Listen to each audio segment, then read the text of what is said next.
ಗುರುಭ್ಯೋ ನಮಃ. ಹರಿ ಓಂ.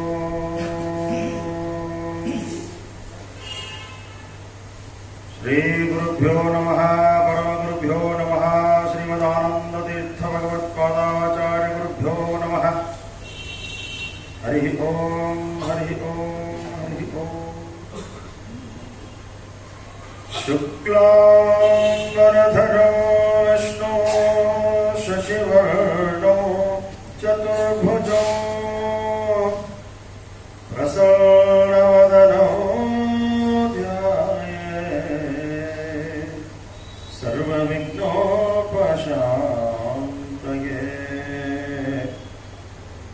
ಸತತ ಗಣನಾಥ ಸಿದ್ಧಿಯ ನೀವ ಕಾರ್ಯದಲ್ಲಿ ಮತಿ ಪ್ರೇರಿಸುವಳು ಪಾರ್ವತೀ ದೇವಿ. ಮುಕುತಿ ಪಥಕ್ಕೆ ಮಹವೀವ ಮಹರುದ್ರದೇವರು. ಹರಿಭಕುತಿ ದಾಯಕಳು ಭಾರತೀ ದೇವಿ. ಯುಕುತಿ ಶಾಸ್ತ್ರಗಳಲ್ಲಿ ವನಜ ಸಂಭವ ನರಸೆ ಸತ್ಕರ್ಮಗಳ ನಡೆಸಿ ಸುಜ್ಞಾನ ಮತಿ ಇತ್ತು. ಗತಿ ಪಾಲಿಸುವ ನಮ್ಮ ಪವಮಾನನು.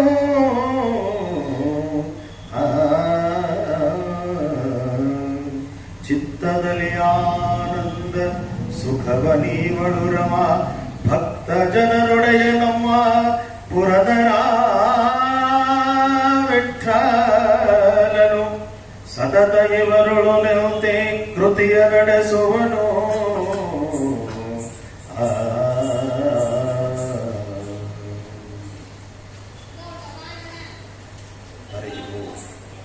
ಕಲ್ಯಾಣಾದ್ಭುತ ಗಾತ್ರಾಯ ಕಾಮಿತಾರ್ಥ ಪ್ರದಾಯಿನೇ ಶ್ರೀಮದ್ ವೆಂಕಟಗಿರಿನಾಥಾಯ ಶ್ರೀನಿವಾಸಾಯ ನಮಃ. ಬುದ್ಧಿರ್ಬಲಂ ಯಶೋಧೈರ್ಯಂ ನಿರ್ಭಯತ್ ತ್ವಮರೋಗತಾಂ ಅಜಾಢ್ಯಂ ವಾಕ್ಪಟುತ್ವಂ ಚ ಹನುಮತ್ ಸ್ಮರಣಾತ್ ಭವೇತ್.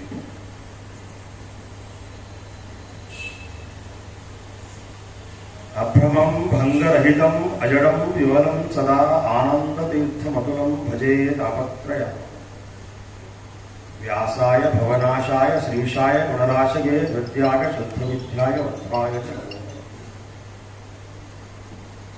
ವೇದಾಂತ ವೇದ್ಯಂ ಸಕಲಾಗಮಜ್ಞಂ ದಯಾ ಸುಧಾ ಸಿಂಧುಂ ಅನಂತ ರೂಪಂ ಶ್ರೀಯಾಜ್ಞವಲ್ಕ್ಯ ಚಂದ್ರಂ ಶ್ರೀಮದ್ಗುರು ನಿತ್ಯಂ ಮಹನ್ನಮಾಮಿ. ಪೂಜ್ಯಾಯ ರಾಘವೇಂದ್ರಾಯ ಸತ್ಯಧರ್ಮರತಾಯ ಚ ಭಜತಾಂ ಕಲ್ಪವೃಕ್ಷಾಯ ನಮತಾಂ ಕಾಮಧೇನವೇ. ಆಪಾದ ಮೌಲಿಪರ್ಯಂತಂ ಗುರುಣಾಂ ಆಕೃತಿಂ ಸ್ಮರೇ ತೇನ ವಿಘ್ನಾಃ ಪ್ರಣಶ್ಯಂತಿ ಸಿದ್ಧ್ಯಂತಿ ಚ ಮನೋರಥಾಃ. ಶ್ರೀ ಶಾಂಧ್ರಲೀನ ಮನಸೈ ಯತಿಧರ್ಮರತಾಯ ಚ ಮಾಧವಾರ್ಯಾಯ ಗುರುವೇ ನಮೋ ವೈದಾಗ್ಯಶಾಯಿ. ಹರಿ ಓಂ. ಹರಿ ಓಂ. ಹರಿ ಓಂ.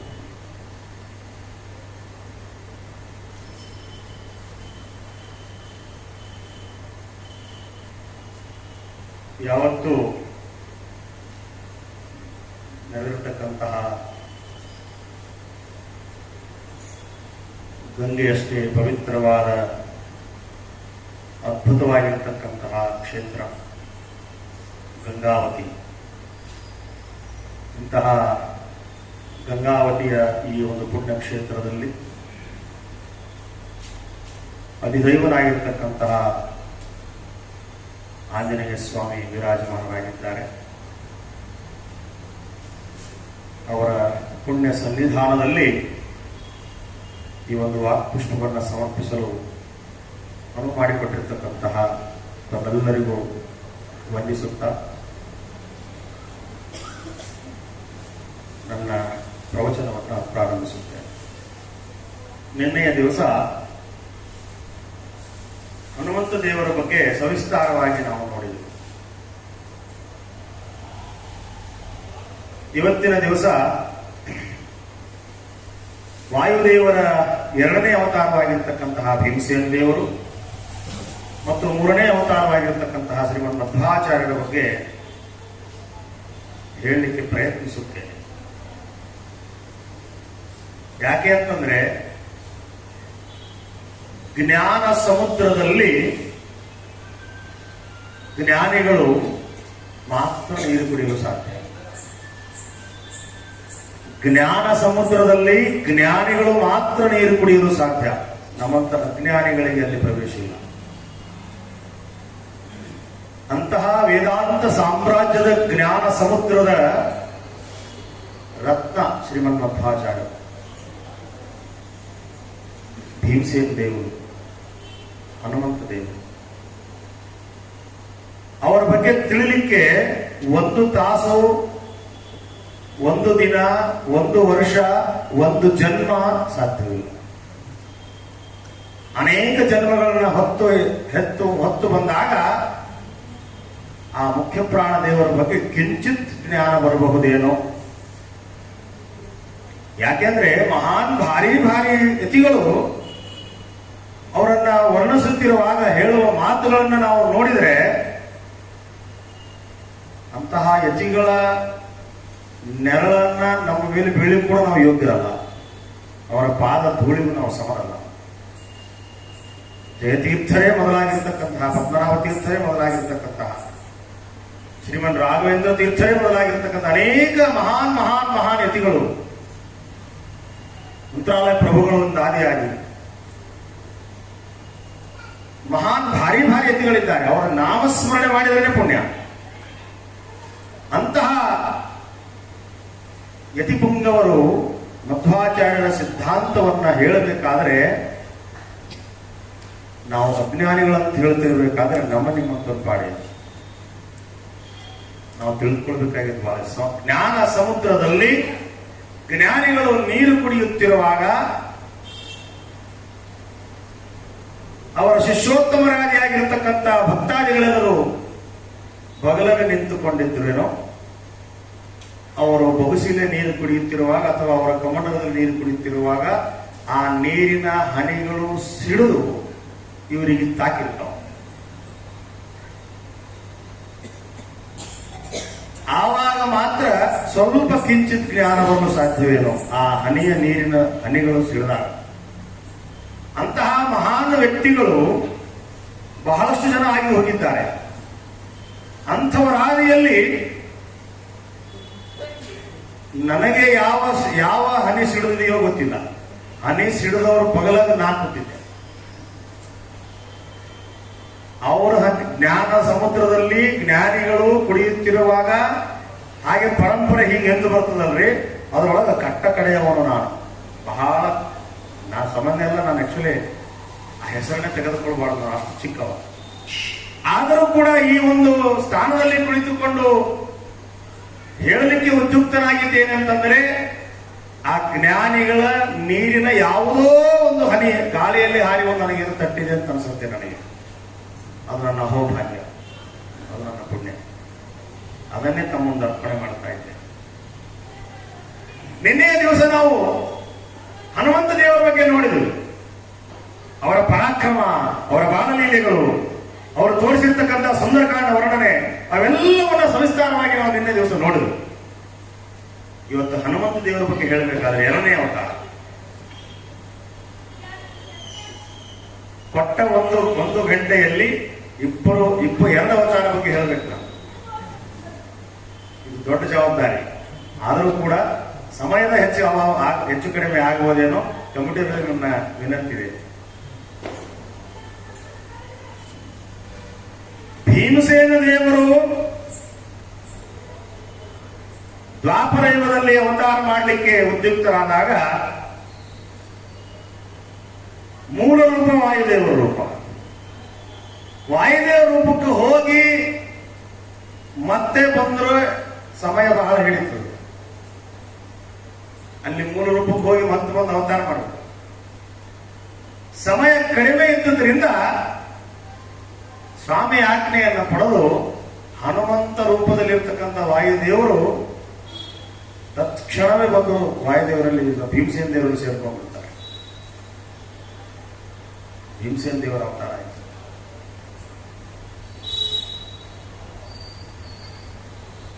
ಹೇಗಿದ್ರು ಭೀಮಸೇನ ದೇವರು ಅಂದ್ರೆ ಭೀಮಸೇನ ದೇವರ ಭಕ್ತಿ ಹಾಗಾದ್ರೆ ಮೂಲ ವಾಯುದೇವರ ರೂಪ. ನಿನ್ನೆ ಹೇಳಿದ್ದೀನಿ ನಾನು, ಯಾವತ್ತೂ ವಾಯುದೇವರಿಗೆ ಅವರ ಜ್ಞಾನ ತಿರೋಧನ ಆಗೋದಿಲ್ಲ. ಪಂಚ ಪಾಂಡವರು ಕೂಡ ಒಂದೊಂದು ದೇವತೆಯ ಅಂಶದಿಂದ ಹುಟ್ಟಿರ್ತಕ್ಕಂಥವ್ರು. ಯಮನ ಅಂಶದಿಂದ ಸಾಕ್ಷಾತ್ ಯುಧಿಷ್ಠಿರ ಧರ್ಮರಾಜ ಹುಟ್ಟುತ್ತಾನೆ. ಇಂದ್ರನ ಅಂಶದಿಂದ ಅರ್ಜುನ ಹುಟ್ಟುತ್ತಾನೆ. ಅಶ್ವಿನಿ ದೇವತೆಗಳ ಅಂಶದಿಂದ ನಕುಲ ಮತ್ತು ಸಹದೇವರು ಹುಟ್ಟುತ್ತಾರೆ. ವಾಯುದೇವರ ಅಂಶರಾಗಿರ್ತಕ್ಕಂಥ ಭೀಮಸೇನ ದೇವರು ಅವತಾರ ಮಾಡ್ತಾರೆ. ಹಾಗೆ ನಾವು ಅರ್ಜುನನನ್ನ ಕೃಷ್ಣನ ಜೊತೆ ಹೋಲಿಸುವಾಗ ನಾವು ಮಾತಾಡ್ತಾ ಇರ್ತೇವೆ, ಬಹಳ ಆತ್ಮೀಯ ಸ್ನೇಹಿತರು, ಆಪ್ತ ಮಿತ್ರರಂತಿದ್ದರು. ಆದ್ರೆ ನೀವು ಅಲ್ಲೆಲ್ಲ ಗಮನಿಸಿದ್ರಲ್ರಿ, ಆ ಥರ ಆತ್ಮೀಯತೆ ಭೀಮಸೇನ ದೇವರು ತೋರಿಸೋದಿಲ್ಲ. ಆದ್ರೆ ಅವನಿಗಿಂತಲೂ ಹೆಚ್ಚಿನ ಆತ್ಮೀಯತೆ ಇತ್ತು. ಕೆಲವು ವಿಷಯಗಳನ್ನ ನಾವು ಸೂಕ್ಷ್ಮವಾಗಿ ಅರ್ಥೈಸಿಕೊಂಡಾಗ, ಅವಲೋಕನ ಮಾಡಿದಾಗ ಭೀಮಸೇನ ದೇವರ ಮತ್ತು ಶ್ರೀಕೃಷ್ಣ ಪರಮಾತ್ಮರ ಅವಿನಾಭಾವ ಸಂಬಂಧ, ಆ ಸ್ವಾಮಿತ್ವ, ಆ ಸೇವಕತ್ವ ನಮಗೆ ಅರ್ಥ ಆಗ್ತದೆ. ಸೂಕ್ಷ್ಮಗಳನ್ನು ನೋಡಿದಾಗ ಅರ್ಥ ಆಗ್ತದೆ. ಆ ರೀತಿಯಲ್ಲಿ ಹೇಳ್ತಾರಲ್ರಿ, ಹುಟ್ಟುಡ್ತಾ ಅಣ್ತಮ್ಮರು ಬೆಳೆ ಬೆಳೀತಾ ದಾಯಾದಿಗಳು ಅಂತ ಹೇಳ್ತಾರೆ. ಅದು ಮಹಾಭಾರತದಲ್ಲಿ ಸ್ವಲ್ಪ ಜಾಸ್ತಿನೇ ಕಾಣಿಸ್ತದೆ. ಅದು ವಿಜ್ಞಾನದ ಪರವಶವಾಗಿ ಕಾಣುತ್ತೆ ವಿನಃ ಜ್ಞಾನಿಗಳು ಆ ರೀತಿ ನೋಡೋದಿಲ್ಲ.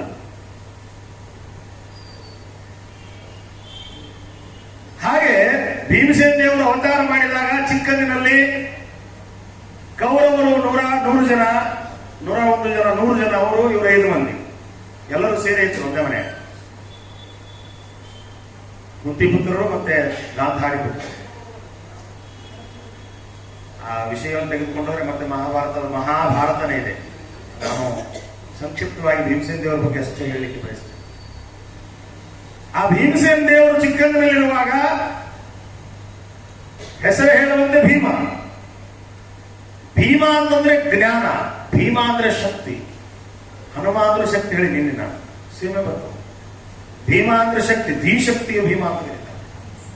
ಭೀಮ ಅಂದ್ರೆ ಜ್ಞಾನ, ಭೀಮ ಅಂದ್ರೆ ಶಕ್ತಿ, ಭೀಮ ಅಂದ್ರೆ ಯುಕ್ತಿ, ಭೀಮ ಅಂದ್ರೆ ಪ್ರಯುಕ್ತಿ. ಹಾಗೆ ಭೀಮಸೇನ ದೇವರು ಚಿಕ್ಕಂದಿನಲ್ಲಿರುವಾಗ ಇವೆಲ್ಲರೂ ಒಂದೊಂದು ಲಡ್ಡು ತಿಂದ್ರೆ ಅವ್ರು 100 ಲಡ್ಡು ತಿಂತಿದ್ರು. 100 ಲಡ್ಡು ತಿಂತಿದ್ರಂತೊಬ್ರೆ. ಕೆಲವೊಂದ್ಸಲ ಹೆಂಗಾಗ್ಬಿಟ್ಟಿತ್ತಂದ್ರೆ ಅವ್ರ ಅಣ್ಣತಮ್ಮರ ಪ್ರೀತಿಯನ್ನು ನೋಡ್ಬೇಕಾಗತ್ತೆ ನಾವು. ಪಂಚಪಾಂಡವರ ಅಣ್ಣತಮ್ಮರ ಪ್ರೀತಿ. ಈ ಎಲ್ಲರೂ ನಾಲ್ಕು ಹಾಕೊಂಡ್ರು ಅದ್ರಾಗ ಎಡ್ಡೆಡ್ ತೆಗೆದು ಅವ್ರಿಗೆ ಮಾತ್ರ ಅವ್ನು ಬರ್ತಾನ, ಅವ್ನು ಬಾಳ್ಬೇಕು, ಅವನಿಗೆ ತೆಗೆದಿರೋದಿಲ್ಲ. ಧರ್ಮರಾಜ ನೀನು ಹೇಳ್ಕೊಡು ಅಂತ ಹೇಳಿ ಎಲ್ಲ ಅವ್ರ ಕಟ್ಟಾಗಿ ಹಾಕಿ ಅವನಿಗೆ ತಿಳಿಸಿ. ಇದು ಯಜ್ಞಚಕ್ರ ನಗರದಲ್ಲಿ ಕೂಡ ಬರ್ತದೆ ಆ ರೀತಿ ಊಟ ಮಾಡತಕ್ಕಂಥದ್ದು. ಅಂತಹ ಭೀಮಸೇನ ದೇವರು ಅವರಿಗೆ ವಿರೋಧಿ ಕಾಲನೇಮಿಯಾಗಿರ್ತಕ್ಕಂತಹ ದುರ್ಯೋಧನ.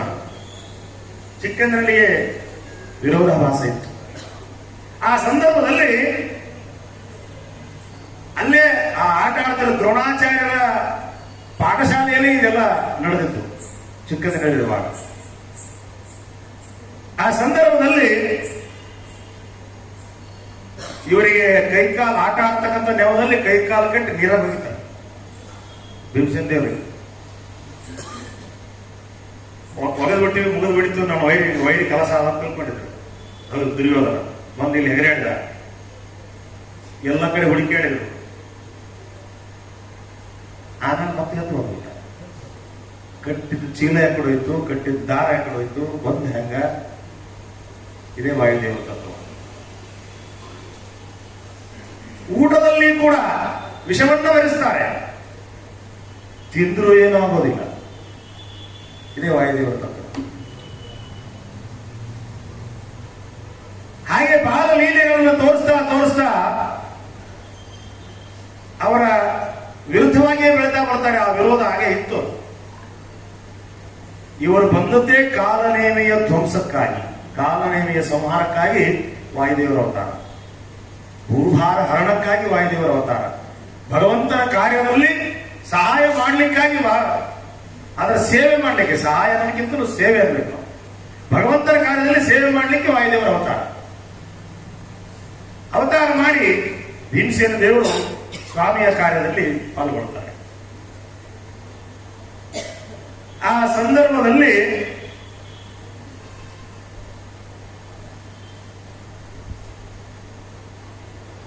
ಈ ಎಲ್ಲ ಯುದ್ಧವನ್ನು ನಡೆದಾಗ ಈ ಆನೆಗಳಿರ್ತಾವಲ್ರಿ ಯುದ್ಧದಲ್ಲಿ, ಅವಕ್ಕೆಲ್ಲ ನೋಡಿರ್ತೀರಿ ನೀವು, ಆದ್ರೂ ನೆನಪು ಮಾಡ್ತೀರಿ ನೀವು, ದೃಷ್ಟಾಂತಗಳು ನೆನಪಿರೋದು. ಆನೆಗೆ ಅವ್ರು ಹೊಡೆದ್ರ ಅದು ಎಷ್ಟು ಎತ್ತರ ಹೋಗ್ತದಂದ್ರ ಆಕಾಶದ ಎತ್ತರಕ್ಕೆ ಹೋಗಿರ್ತದೆ. ಅಂತ ಶಕ್ತಿ ಉಳ್ಳಂತವ್ರು ಭೀಮಸೇನ ದೇವರು. ಯುದ್ಧರಂಗದಲ್ಲಿ ಅದನ್ನು ನಾವು ನೋಡ್ತೀವಿ. ಆಮೇಲೆ ಏಕಚಕ್ರ ನಗರದಲ್ಲಿ ಬಕಾಸುರನನ್ನ ವಧೆ ಮಾಡಿದ್ರು. ಸಮಯ ಬಹಳ ಕಡಿಮೆ ಇರೋದ್ರಿಂದ ಬಿಟ್ಬಿಟ್ಟು ಮುಂದೆ ಹೋಗ್ತಾ ಇದ್ದೀನಿ, ಕ್ಷಮಿಸಬೇಕು. ಏಕಚಕ್ರ ನಗರದಲ್ಲಿ ಬಕಾಸುರನ ವಧೆ, ಅದರ ಬಗ್ಗೆ ಸ್ವಲ್ಪ ಹೇಳ್ತೇನೆ. ಕೀಚಕ ಹಿಡಿಂಬ ಕಾಡಿನಲ್ಲಿ ಎಲ್ಲರನ್ನ ಕಾಪಾಡತಕ್ಕಂಥದ್ದು, ಅವರ ಕಾಪಾಡುವ ಪರಿ, ಅದನ್ನೆಲ್ಲ ನಾವು ನೋಡ್ಬೇಕು. ಭೀಮಸೇನ ದೇವರು ಇದ್ದಾರೆ ಮಗನಿಗಂದ್ರೆ ಧೈರ್ಯ, ಧರ್ಮರಾಜನಿಗೆ ಧೈರ್ಯ. ಯಾಕೆಂದ್ರೆ ಜ್ಞಾನ ಮಗಲಲ್ಲದ ಅಂತ. ಜ್ಞಾನಕ್ಕಷ್ಟು ಬೆಲೆ ಇದೆ ಜಗತ್ತಿನಲ್ಲಿ, ಅದನ್ನು ತೋರಿಸಿಕೊಟ್ಟರು ಭೀಮಸೇನ ದೇವರು. ಭಗವಂತನ ಬಗ್ಗೆ ಜ್ಞಾನ ಬೇಕಲ್ಲ. ಏಕಚಕ್ರ ನಗರದಲ್ಲಿ ಅಜ್ಞಾತವಾಸದಲ್ಲಿರುವಾಗ ಬಕಾಸುರ ಅಂತಕ್ಕಂಥ ರಾಕ್ಷಸ ಆ ನಗರವನ್ನು ಪೀಡಿಸ್ತಾ ಇದ್ದ. ಆ ನಗರವನ್ನು ಪೀಡಿಸ್ತಾ ಇರ್ತಕ್ಕಂಥ ಸಂದರ್ಭದಲ್ಲಿ ಅದು ಒಂದು ಕಟ್ಟಳೆ ಇತ್ತಲ್ಲಿ, ಒಂದು ಒಡಂಬಡಿಕೆ ಆಗಿತ್ತು, ಒಂದು ಒಪ್ಪಂದ ಆಗಿತ್ತು. ಪ್ರತಿಯೊಬ್ಬರ ಮನೆಯ ಒಬ್ಬ ವ್ಯಕ್ತಿ ಒಂದು ಬಡ್ಡಿ ಅಂದ್ರೆ ಒಂದು ಗಾಡಿ ಅನ್ನ, ಒಂದು ಹಾಂಡೆ ಸಾಂಬಾರು, 2 ಎತ್ತು, ಎತ್ತಿನ ಗಾಡಿ, ಇಷ್ಟು ಒಂದು ದಿನಕ್ಕೆ ಒಬ್ಬರ ಮನೆಯಿಂದ ಬರಬೇಕು. ಅಷ್ಟು ಆ ಎತ್ತನ್ನು ತಿಂತಿತ್ತದು, ಗಾಡಿನೂ ಮುರಿದೋಗಿತ್ತು, ಅನ್ನನೂ ತಿಂತಿತ್ತು, ಹಾಂಡೆ ಸಾಂಬಾರನ್ನು ಕುಡಿತಿತ್ತು, ಮತ್ತೆ ಆ ಮನುಷ್ಯರನ್ನ ಭಕ್ಷಣೆ ಮಾಡ್ತಿತ್ತು. ಅಂತಹ ರಾಕ್ಷಸ. ಏಕಚಕ್ರ ನಗರ ಭಯಭೀತವಾಗಿತ್ತು. ಅಂತಹ ಏಕಚಕ್ರ ನಗರದಲ್ಲಿ ಯಾವ ಮನೆಯಲ್ಲೇ ಆಶ್ರಯ ಪಡೆದು ಪಾಂಡವರೇ ನಿಂದ್ರಲ್ಲ, ಆ ಮನೆಗೆ ಪಾಳೆ ಬಂದಿತ್ತು. ಆ ಮನೆಗೆ ಪಾಳೆ ಬಂದಿತ್ತು. ಆ ಸಂದರ್ಭದೊಳಗ ಮನೆಯ ಒಡತಿ, ಮನೆಯ ಒಡೆಯ, ಮನೆಯವರೆಲ್ಲರೂ ಮಾತಾಡ್ಕೊಳ್ತಾ ಇದ್ರು. ಇವತ್ತು ನಮ್ಮ ಮನೆಗೆ ಪಾಳೆ ಬಂದದ, ಯಾರು ಕಳಿಸಲೇಬೇಕು, ವಾಗ್ದಾನ ಆಗಿದೆ. ಇವರು ಅವರ ಮನೆಯೊಳಗೆ ಅತಿಥಿಗಳು. ಅತಿಥಿ ದೇವೋ ಭವ ಅನ್ನುವುದು ನಮ್ಮ ಶಾಸ್ತ್ರ, ನಮ್ಮ ಧರ್ಮ. ಅತಿಥಿ ದೇವೋ ಅಂದ ಕೂಡಲೇ ನನಗೆ ಮತ್ತೆ ಇವತ್ತು ನೆನಪಾಯಿತು. ನಾವು ಮತ್ತೆ ನಮ್ಮ ಮಾಮ, ನಮ್ಮ ಅಣ್ಣವರು ಇಲ್ಲಿಗೆ ಬಂದಿದ್ದೇವೆ. ಅವರು ಅದನ್ನು ಒಪ್ಕೊಳ್ಳಲ್ಲ ಅಂದ್ರೆ ಹೇಳ್ತೀನಿ ನಾನು. ತಿರುಮಲವರು ನಮಗೆ ನೀಡಿರ್ತಕ್ಕಂಥ ಆತಿಥ್ಯ, ನಮ್ಮ ಕಾಕನವರು ಆಗ್ಬೇಕು. ಅವರು ನೀಡಿದ ಆತಿಥ್ಯ ನಾವು ಎಂದೂ ಮರೆಯಕ್ಕೆ ಸಾಧ್ಯ ಇಲ್ಲ. ಅಂತ ಆತಿಥ್ಯವನ್ನು ನಮಗೆ ನೀಡಿದ್ದಾರೆ. ಅವರಿಗೆ ಕೃತಜ್ಞತೆಯನ್ನು ಸಲ್ಲಿಸ್ತಾ ಮುಂದೆ ಹೋಗ್ತೇನೆ. ಭೀಮಸೇನ ದೇವರು ಎಲ್ಲ ಕುಂತಿ ಕೇಳಿಸ್ಕೊಳ್ತಾಳೆ ಅವ್ರು ಮಾತಾಡೋದನ್ನ. ಕೇಳಿಸ್ಕೊಂಡಾಗ, ಅಮ್ಮ ಏನಾಯ್ತು, ಯಾಕೆ ಇಷ್ಟು ದಿಗ್ಭ್ರಾಂತರಾಗಿದ್ದೀರಾ, ಯಾಕೆ ನೀವು ಮೌನ ವಹಿಸಿದ್ದೀರಾ, ನಿಮ್ಮ ಮುಖದಲ್ಲಿ ಕಳೆ ಬಂದಿದೆ, ಏನಾಯ್ತು ಅಂತ ಕೇಳಿದಾಗ ಹೇಳಲಿಕ್ಕೆ ಅವ್ರು ಒಪ್ಪೋದಿಲ್ಲ. ಒಬ್ಬರು ಮುಂದೆ ಒಬ್ರು ನೋಡಕ್ಕೆ ಮಾಡ್ತಾರೆ. ಆ ಸಂದರ್ಭದೊಳಗ ನಾವು ನಿಮ್ಮವರೇ ಅಂತ ತಿಳಿದುಕೊಂಡು ನಿಮ್ಮ ಸುಖದಲ್ಲಿ ನಾವು ಭಾಗಿಯಾಗಿದ್ದೇವೆ ಅಂದ್ರೆ, ನಮ್ಮ ಕಷ್ಟದಲ್ಲಿ ನೀವು ನಮಗೆ ಸಹಾಯ ಮಾಡಿದ್ದೀರಾ, ನಿಮಗೆ ಸುಖವಿರಲಿ ದುಃಖವಿರಲಿ ಅದರಲ್ಲಿ ನಾವು ಕೂಡ ಭಾಗಿಗಳು, ನಮ್ಮ ಹತ್ರ ಹಂಚಿಕೊಳ್ಳಿ ಅಂತ ಮುಕ್ತಿ ಮಾತೆ ಹೇಳ್ತಾಳೆ. ಅನಿವಾರ್ಯವಾಗಿ ಹೇಳಬೇಕಾದ ಪ್ರಸಂಗ ಬರ್ತದೆ. ಆಗ ಹೇಳಿದ್ರು, ಹಿಂಗೆ ನಮ್ಮ ರಾಕ್ಷಸ ಇದ್ದಾನೆ, ಪ್ರತಿಯೊಂದು ಮನೆಯಿಂದ ಒಬ್ಬೊಬ್ಬರನ್ನ ಭಕ್ಷಣೆ ಮಾಡ್ತಾನೆ, ಈ ರೀತಿ ಬಂಡಿ ಗಾಡಿ ಅನ್ನ ಎಲ್ಲ ಹೇಳಿ. ಅದಕ್ಕೆ ಯಾಕೆ ಚಿಂತೆ ಮಾಡಕ್ಕೆ ಇಷ್ಟೊಂದೈತಿ. ಒಬ್ಬ ಮಗ ಹೋಗ್ತಾನೆ ಮನೆಯಿಂದ. ಇದ್ರಾಗ ಎಷ್ಟೋ ಮಕ್ಕಳು ಹೋಗ್ಯಾವ, ಎಷ್ಟು ಮಕ್ಕಳಿಗೆ ತಿಂದ ಲೆಕ್ಕಿಲ್ಲ. ಯಾಕಂದ್ರೆ ಒಂದೇ ದಿನ ಕೆಲಸ ಮಾಡಿ ಬಿಡೋದಕ್ಕಿಂತಲೂ ದಿನಕ್ಕೊಬ್ಬೊಬ್ರು ಕೊಟ್ಟರೆ ಕಪ್ಪಿರುತ್ತೆ ಅಂತ ಹೇಳಿತ್ತು. ರಾಕ್ಷಸ ಮೊದಲೇ ಒಂದೇ ಸಲ ಬಂದ್ರೆ ಎಲ್ಲರೂ ತಿಂದು ಹಾಕಿಬಿಡ್ಬೋದಾಗಿತ್ತು. ಬದುಕುವುದು ಕಷ್ಟ ಆಗತ್ತೆ ಅಂತ ಹೇಳಿ ಒಂದೊಂದು ಮನೆಯಿಂದ ಒಬ್ಬೊಬ್ಬರನ್ನು ಹೇಳಿತ್ತು. ಬಕಾಸುರ, ಅಸುರ, ಬಕ ಅಸುರ, ಸುರ ಬಕಾಸುರ. ಅಸುರ ಅದು ದೈತ್ಯ, ರಾಕ್ಷಸ. ಇಲ್ಲಿ ಬಕಾಸುರ ಅಂತಂದ್ರೆ ಕೇವಲ ಆ ರಾಕ್ಷಸರಲ್ಲ, ಅಂತ ಗುಣಗಳು ನಮ್ಮಲ್ಲಿ ಇದ್ರೆ ನಾವು ಬಕಾಸುರರೇ. ಆ ಗುಣಗಳು ನಮ್ಮಲ್ಲಿ ಏನು ವ್ಯತಿರಿಕ್ತವಾಗಿ ನಮ್ಮ ಜೀವನ ನಡೀತಾ ಇತ್ತು ಅಂತಂದ್ರೆ ನಾವು ಬಕಾಸುರ, ನಮ್ಮಲ್ಲಿ ಬಕಾಸುರ ಇದ್ದಾನೆ ಅಂತ ಅರ್ಥ. ನಾವು ಕೆಟ್ಟದ್ದನ್ನು ಬಯಸಿದ್ದೇವಾದ್ರೆ ನಮ್ಮಲ್ಲಿ ದುರ್ಯೋಧನ ಮನೆ ಮಾಡಿದ್ದಾನೆ ಅಂತ ಅರ್ಥ. ಮನಮಂದಿರದಲ್ಲಿ ಭಗವಂತನನ್ನ ಪ್ರತಿಷ್ಠಾಪನೆ ಮಾಡಿಕೊಂಡು ಮನವನ್ನ ಮಂದಿರವಾಗಿ ಮನಸ್ಸಿನಿಂದ ಭಗವಂತನನ್ನ ಸೇವನೆ ಮಾಡಬೇಕು ನಾವು. ವಾಯುದೇವರ ಅಂತರ್ಯಾಮಿಯಾಗಿರ್ತಕ್ಕಂಥ ಶಂಖಚಕ್ರ ಗದಾಪದ್ಮಧಾರಿಯಾಗಿರ್ತಕ್ಕಂಥ ಪರಮಾತ್ಮ, ಆ ಪರಮಾತ್ಮನ ಅನನ್ಯವಾಗಿ ಸೇವಿಸಿರತಕ್ಕಂಥವರು ವಾಯುದೇವರು. ಪ್ರತಿಯೊಬ್ಬ ಜೀವಿಗಳ ಶ್ವಾಸೋಚ್ಛ್ವಾಸ ಮಾಡ್ತಕ್ಕಂಥ ವಾಯುದೇವರು.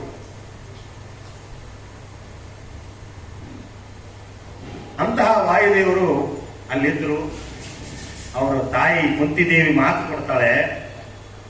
ಮಾತು ಕೊಟ್ಟಾಗ, ನಾನು ನಡೆಸ್ತೇನೆ ಇದನ್ನ, ನಿಮ್ಮ ಮನೆಗೆ ಬಂದ ಈ ಒಂದು ಕಂಟಕವನ್ನು ನಾನು ಕಳಿತೇನೆ ಅಂತಂದಾಗ ಅದು ಹೇಗೆ ಸಾಧ್ಯ? ನಮಗೆ ನೀವು ಅತಿಥಿಗಳನ್ನ ಸಾವಿನದವರೆಗೆ ನೋಡಲು ಹೇಗೆ ಸಾಧ್ಯ? ಧರ್ಮ ಇದನ್ನು ಒಪ್ಪುವುದಿಲ್ಲ. ದಯವಿಟ್ಟು ಇದು ನಮ್ಮ ಪಾಲಿಗೆ ನಾವು ಇದನ್ನು ಮಾಡ್ಲಿಕ್ಕೆ ಬಿಟ್ಟು ಬಿಡಿ ಅಂತ ಹೇಳ್ತಾಳೆ.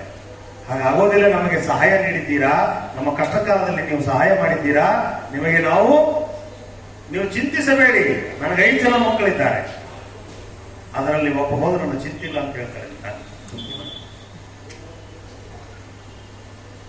ಹೆಂಗಿದ್ರು 5 ಜನ, ತಾಯಿಯ ಮಾತನ್ನ ಅಲ್ಲಗಳೆತಿರ್ಲಿಲ್ಲ. ಝಟ್ ಅಂತ ಕರೀತಾಳೆ, ಯುಧಿಷ್ಠಿರ ನಿಮ್ಮ ತಮ್ಮನನ್ನು ಕರಿ. ಹೊಲದಲ್ಲಿ ಹೆಂಗಿದ್ದವ ಮಲ್ಲರನ್ನೆಲ್ಲ ಗೆಲ್ಲಬಲ್ಲ ಭೀಮಸೇನ. ಸಾಮಾನ್ಯ ಭೀಮಸೇನಲ್ಲ, ಮಲ್ಲರನ್ನೆಲ್ಲ ಗೆಲ್ಲಬಲ್ಲ ಭೀಮಸೇನ. ಅವ ಹೆಜ್ಜೆಟ್ಟು ಹಿಂಗ್ ಬಂದ್ರೆ ಭೂಮಿ ನಡುತ್ತಿದ್ದ, ದಾಟ ದಾಟ ದಾಟ ದಾಟ ಅಂತಿದ್ದ ಭೂಮಿ. ಅಂತ ಹೆಜ್ಜೆಗಳು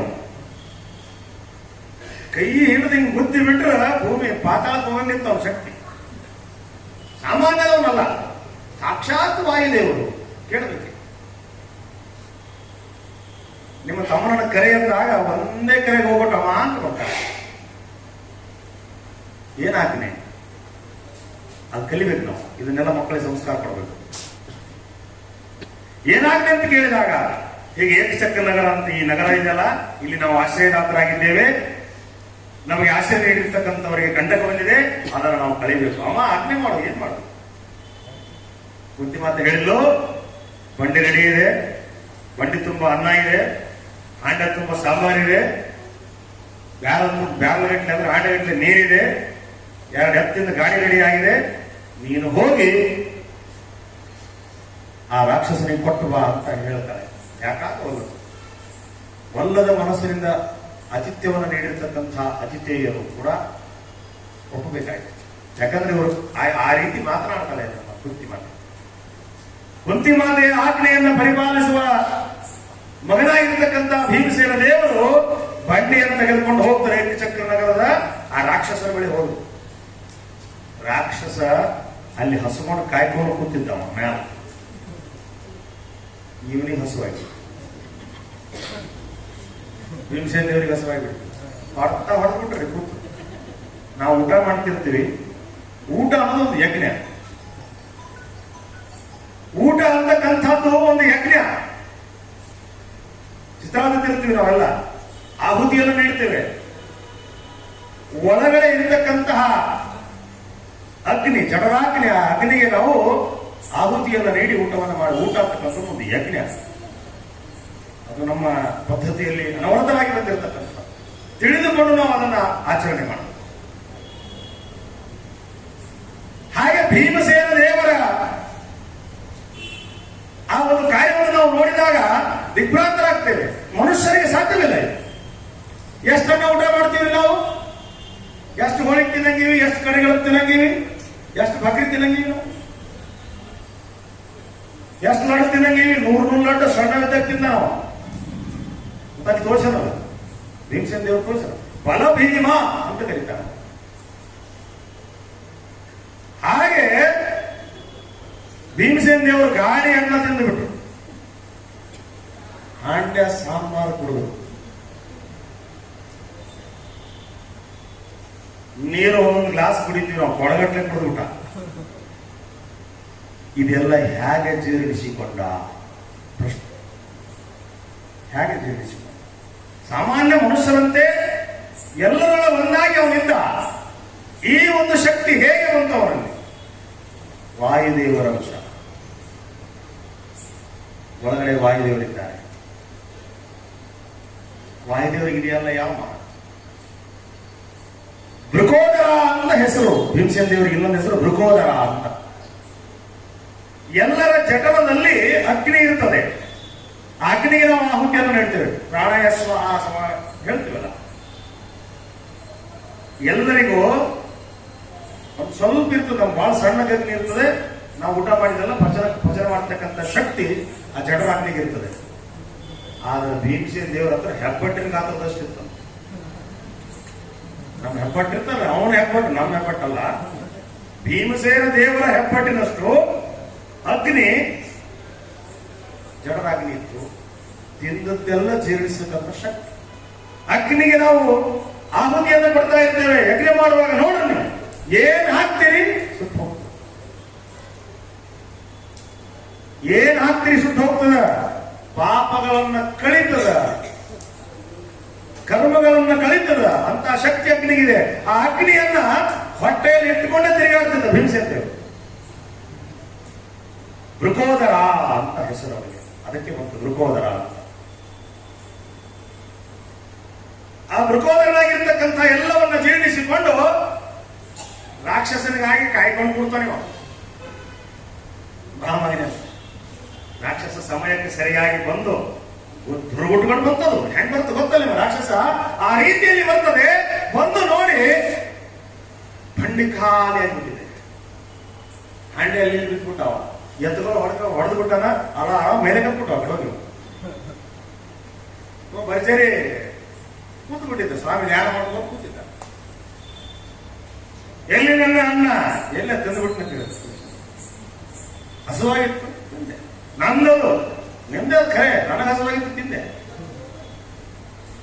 ನನ್ನನ್ನ ಹೆಂಗೆ ತಿಂದೀನಿ, ನಿನ್ನ ಹೆಂಗೆ ತಿಂದ, ನಾ ಹೆಂಗೆ ಕೈಲಿ ತಿಂದೀನಿ.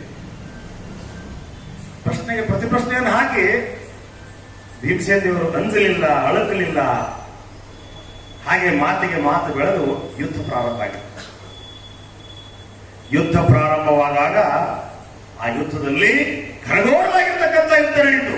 ಆ ಯುದ್ಧದಲ್ಲಿ ಆ ಬಕಾಸುರ ರಾಕ್ಷಸನ ವಧೆಯಾಗುತ್ತೆ. ಸ್ವಾಮಿ ವಧೆ ಮಾಡಿದ, ಮಹದುಪಕಾರ ಮಾಡಿದ ಜನರಿಗೆ.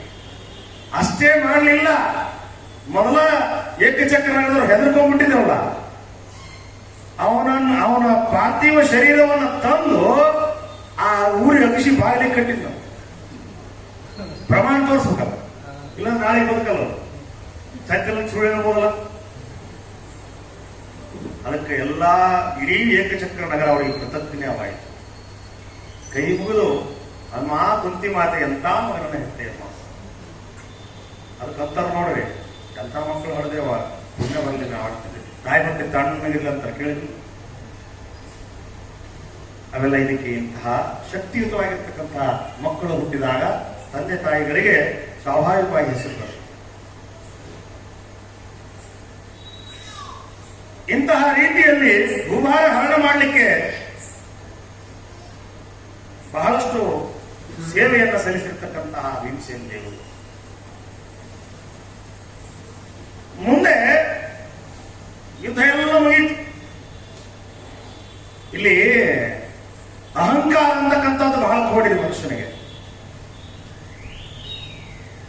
ಈ ಅರ್ಜುನಗ ಅಹಂಕಾರ ಬಂದಿತ್ತಲ್ಲ, ಅಹಂಕಾರ ಸ್ವಾಮಿಯಿಂದ ಕಲಿಬೇಕು. ಅಹಂಕಾರ ಹೆಂಗ್ ಕಲಿಬೇಕಂತ ಮನುಷ್ಯನಿಗೆ ಅಹಂಕಾರ ಅಂದ್ರೆ ಬಹಳ ಕೋಡಿದೆ, ಗೊತ್ತಾಗೋದಿಲ್ಲ. ಸ್ವಾಮಿ ಅಹಂಕಾರವನ್ನು ಬಹಳ ಚಂದ ಕಲಿತಾವ. ಹಂಗ ಭೀಮಸೇನ ದೇವರಿಗೆ ಅಹಂಕಾರ ಇರಲಿಲ್ಲ, ಅರ್ಜುನಿಗಿದ್ದ ಹಾಗೆ ಭೀಮಸೇನಿಗೆ ಅಹಂಕಾರ ಇರಲಿಲ್ಲ. ಯಾಕಂದ್ರೆ ನಾ ಹೇಳಿದ್ನಲ್ಲ, ತಿರೋಧಾನ ಆಗಲಿಲ್ಲ ಜ್ಞಾನ. ಯುದ್ಧ ಎಲ್ಲ ಮುಗಿದಾದ ಮೇಲೆ ಎಲ್ಲರೂ ತಮ್ಮ ತಮ್ಮ ಬೀಗರೆಲ್ಲ ಬಂದಿರ್ತಾರೆ, ಲಗ್ನ ಆಗಿರ್ತದೆ, ಲಗ್ನ ಆದ್ಮೇಲೆ ಎಲ್ಲರೂ ಮನೆಗೆ ಹೋಗ್ತಾರೆ. ಅದ್ರ ಯುದ್ಧ ಮುಗಿದ್ಮೇಲೆ ಎಲ್ಲರೂ ತಮ್ಮ ತಮ್ಮ ಹೋಗ್ಬಿಟ್ರು.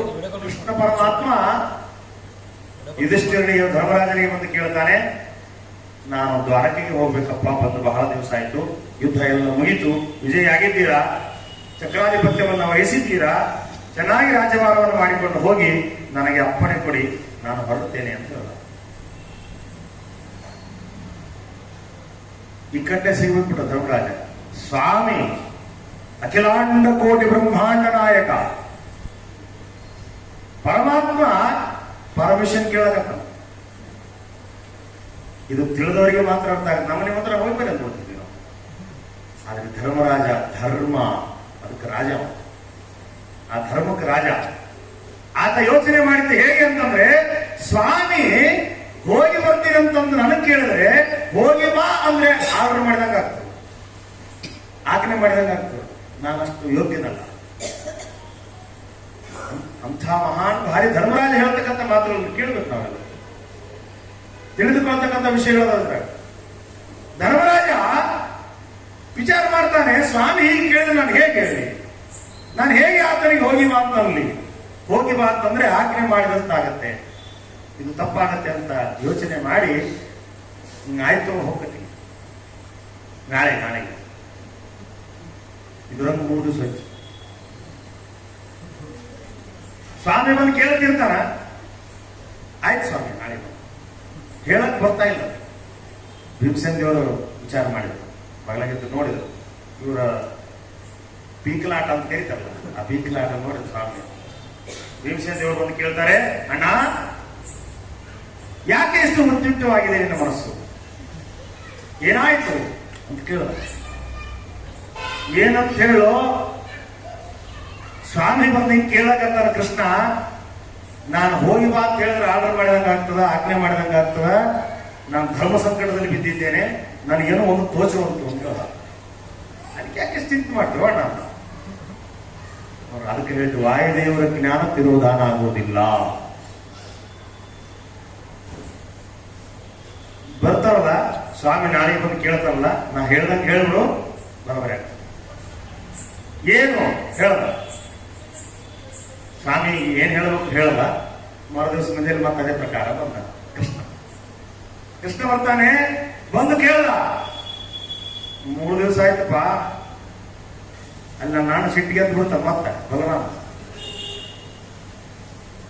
ಬಲರಾಮ ಶೇಷಾಂಶ ಬಿಡ್ತ, ಅಣ್ಣನಾಗಿ ನೆನೆಸಿದ್ದಾನೆ. ಲಕ್ಷ್ಮಣ ಎನ್ನಾಗಿದ್ದಾಗ ಸಾಕಷ್ಟು ಪುಣ್ಯವನ್ನು ಗಳಿಸಿದ್ದ. ಅಣ್ಣನ ಸ್ಥಾನದಲ್ಲಿದ್ದಾಗ ಅವ ಏಸಲ ಕರಿತಾನ, ಆ ಸಲುವಾಗಿ ನಮಸ್ಕಾರ ಮಾಡ್ತಾನೆ ಪಾದ ಮುಟ್ಟಿ ಕೃಷ್ಣ. ಅಷ್ಟು ಪುಣ್ಯವನ್ನ ಪಾದ ಮುಟ್ಟಿ ನಮಸ್ಕಾರ ಮಾಡಿ ಕಳಿತಿದ್ದ. ಅದಕ್ಕೆ ಹೇಳ್ತಾರೆ ನೋಡ್ರಿ, ಸಣ್ಣವರು ದೊಡ್ಡವರಿಗೆ ನಮಸ್ಕಾರ ಮಾಡಬಾರ್ದು. ಇದೇ ಕಾರಣ ಎಲ್ಲ ಪುಣ್ಯವನ್ನ ಶೂನ್ಯ ಮಾಡಿ ಶೇಷದೇವರನ್ನು ಇಟ್ಟಿದ್ದ ಸ್ವಾಮಿ. ಹಾಗೆ ಯುಧಿಷ್ಠಿರ ಬಂದು ಮತ್ತೆ ಕೇಳ್ದ, ನನಗೆ ಅಪ್ಪಣೆ ನೀಡು. ಅವಾಗ ಯುಧಿಷ್ಠಿರ ಮಾತಾಡ್ತಾನೆ, ನಿನ್ನ ದರ್ಶನ ಮತ್ತೆ ಯಾವಾಗ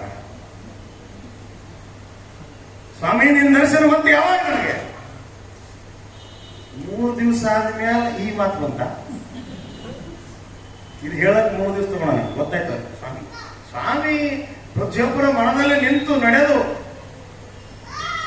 ಆಡಿಸ್ತಕ್ಕಂಥವ. ಅವನ ಆಟ ಯಾರಿಗೆ ತಿಳಿದು ತಿಳಿಯದೋ ನಿಮ್ಮ ಆಟ ತಿರುಪತಿ ವೆಂಕಟ. ಹಾಗೆ ಆ ಸಂದರ್ಭದಲ್ಲಿ ಇದು ನಿಂದಲ್ಲ, ಯಾರು ಹೇಳಿದ್ರಿ ಅಂತಂದಾಗ, ಇಲ್ಲಪ್ಪ ನಾನು ಕಷ್ಟದಲ್ಲಿ ನೀವು ಪೀಕಲಾಟ ನೋಡಿ ತಮ್ಮ ಭೀಮಸೇನ ಹೇಳ್ದ, ಅನ್ಕೊಂಡಿದ್ದೆ ಇದು ಅವನಿಂದ ಮಾತ್ರ ಸಾಧ್ಯ, ಇಂಥ ಉತ್ತರ ಹೇಳಕ್ ಅವನೇ ಸಾಧ್ಯ. ಸ್ವಾಮಿ ಗೊತ್ತು ಅಂದ್ರೆ ಸ್ವಾಮಿ ಮತ್ತು ಸೇವಕರ ಅವಿನಾಭಾವ ಪ್ರೀತಿಯನ್ನು ನಾವಿಲ್ಲಿ ನೋಡ್ಬೇಕಾಗ್ತದೆ. ಇಷ್ಟು ಸ್ವಾಮಿ ಕಾರುಣ್ಯದಿಂದ ನಮ್ಮ ಮೇಲೆ ಪ್ರೀತಿ ಮಾಡ್ತಾನೆ.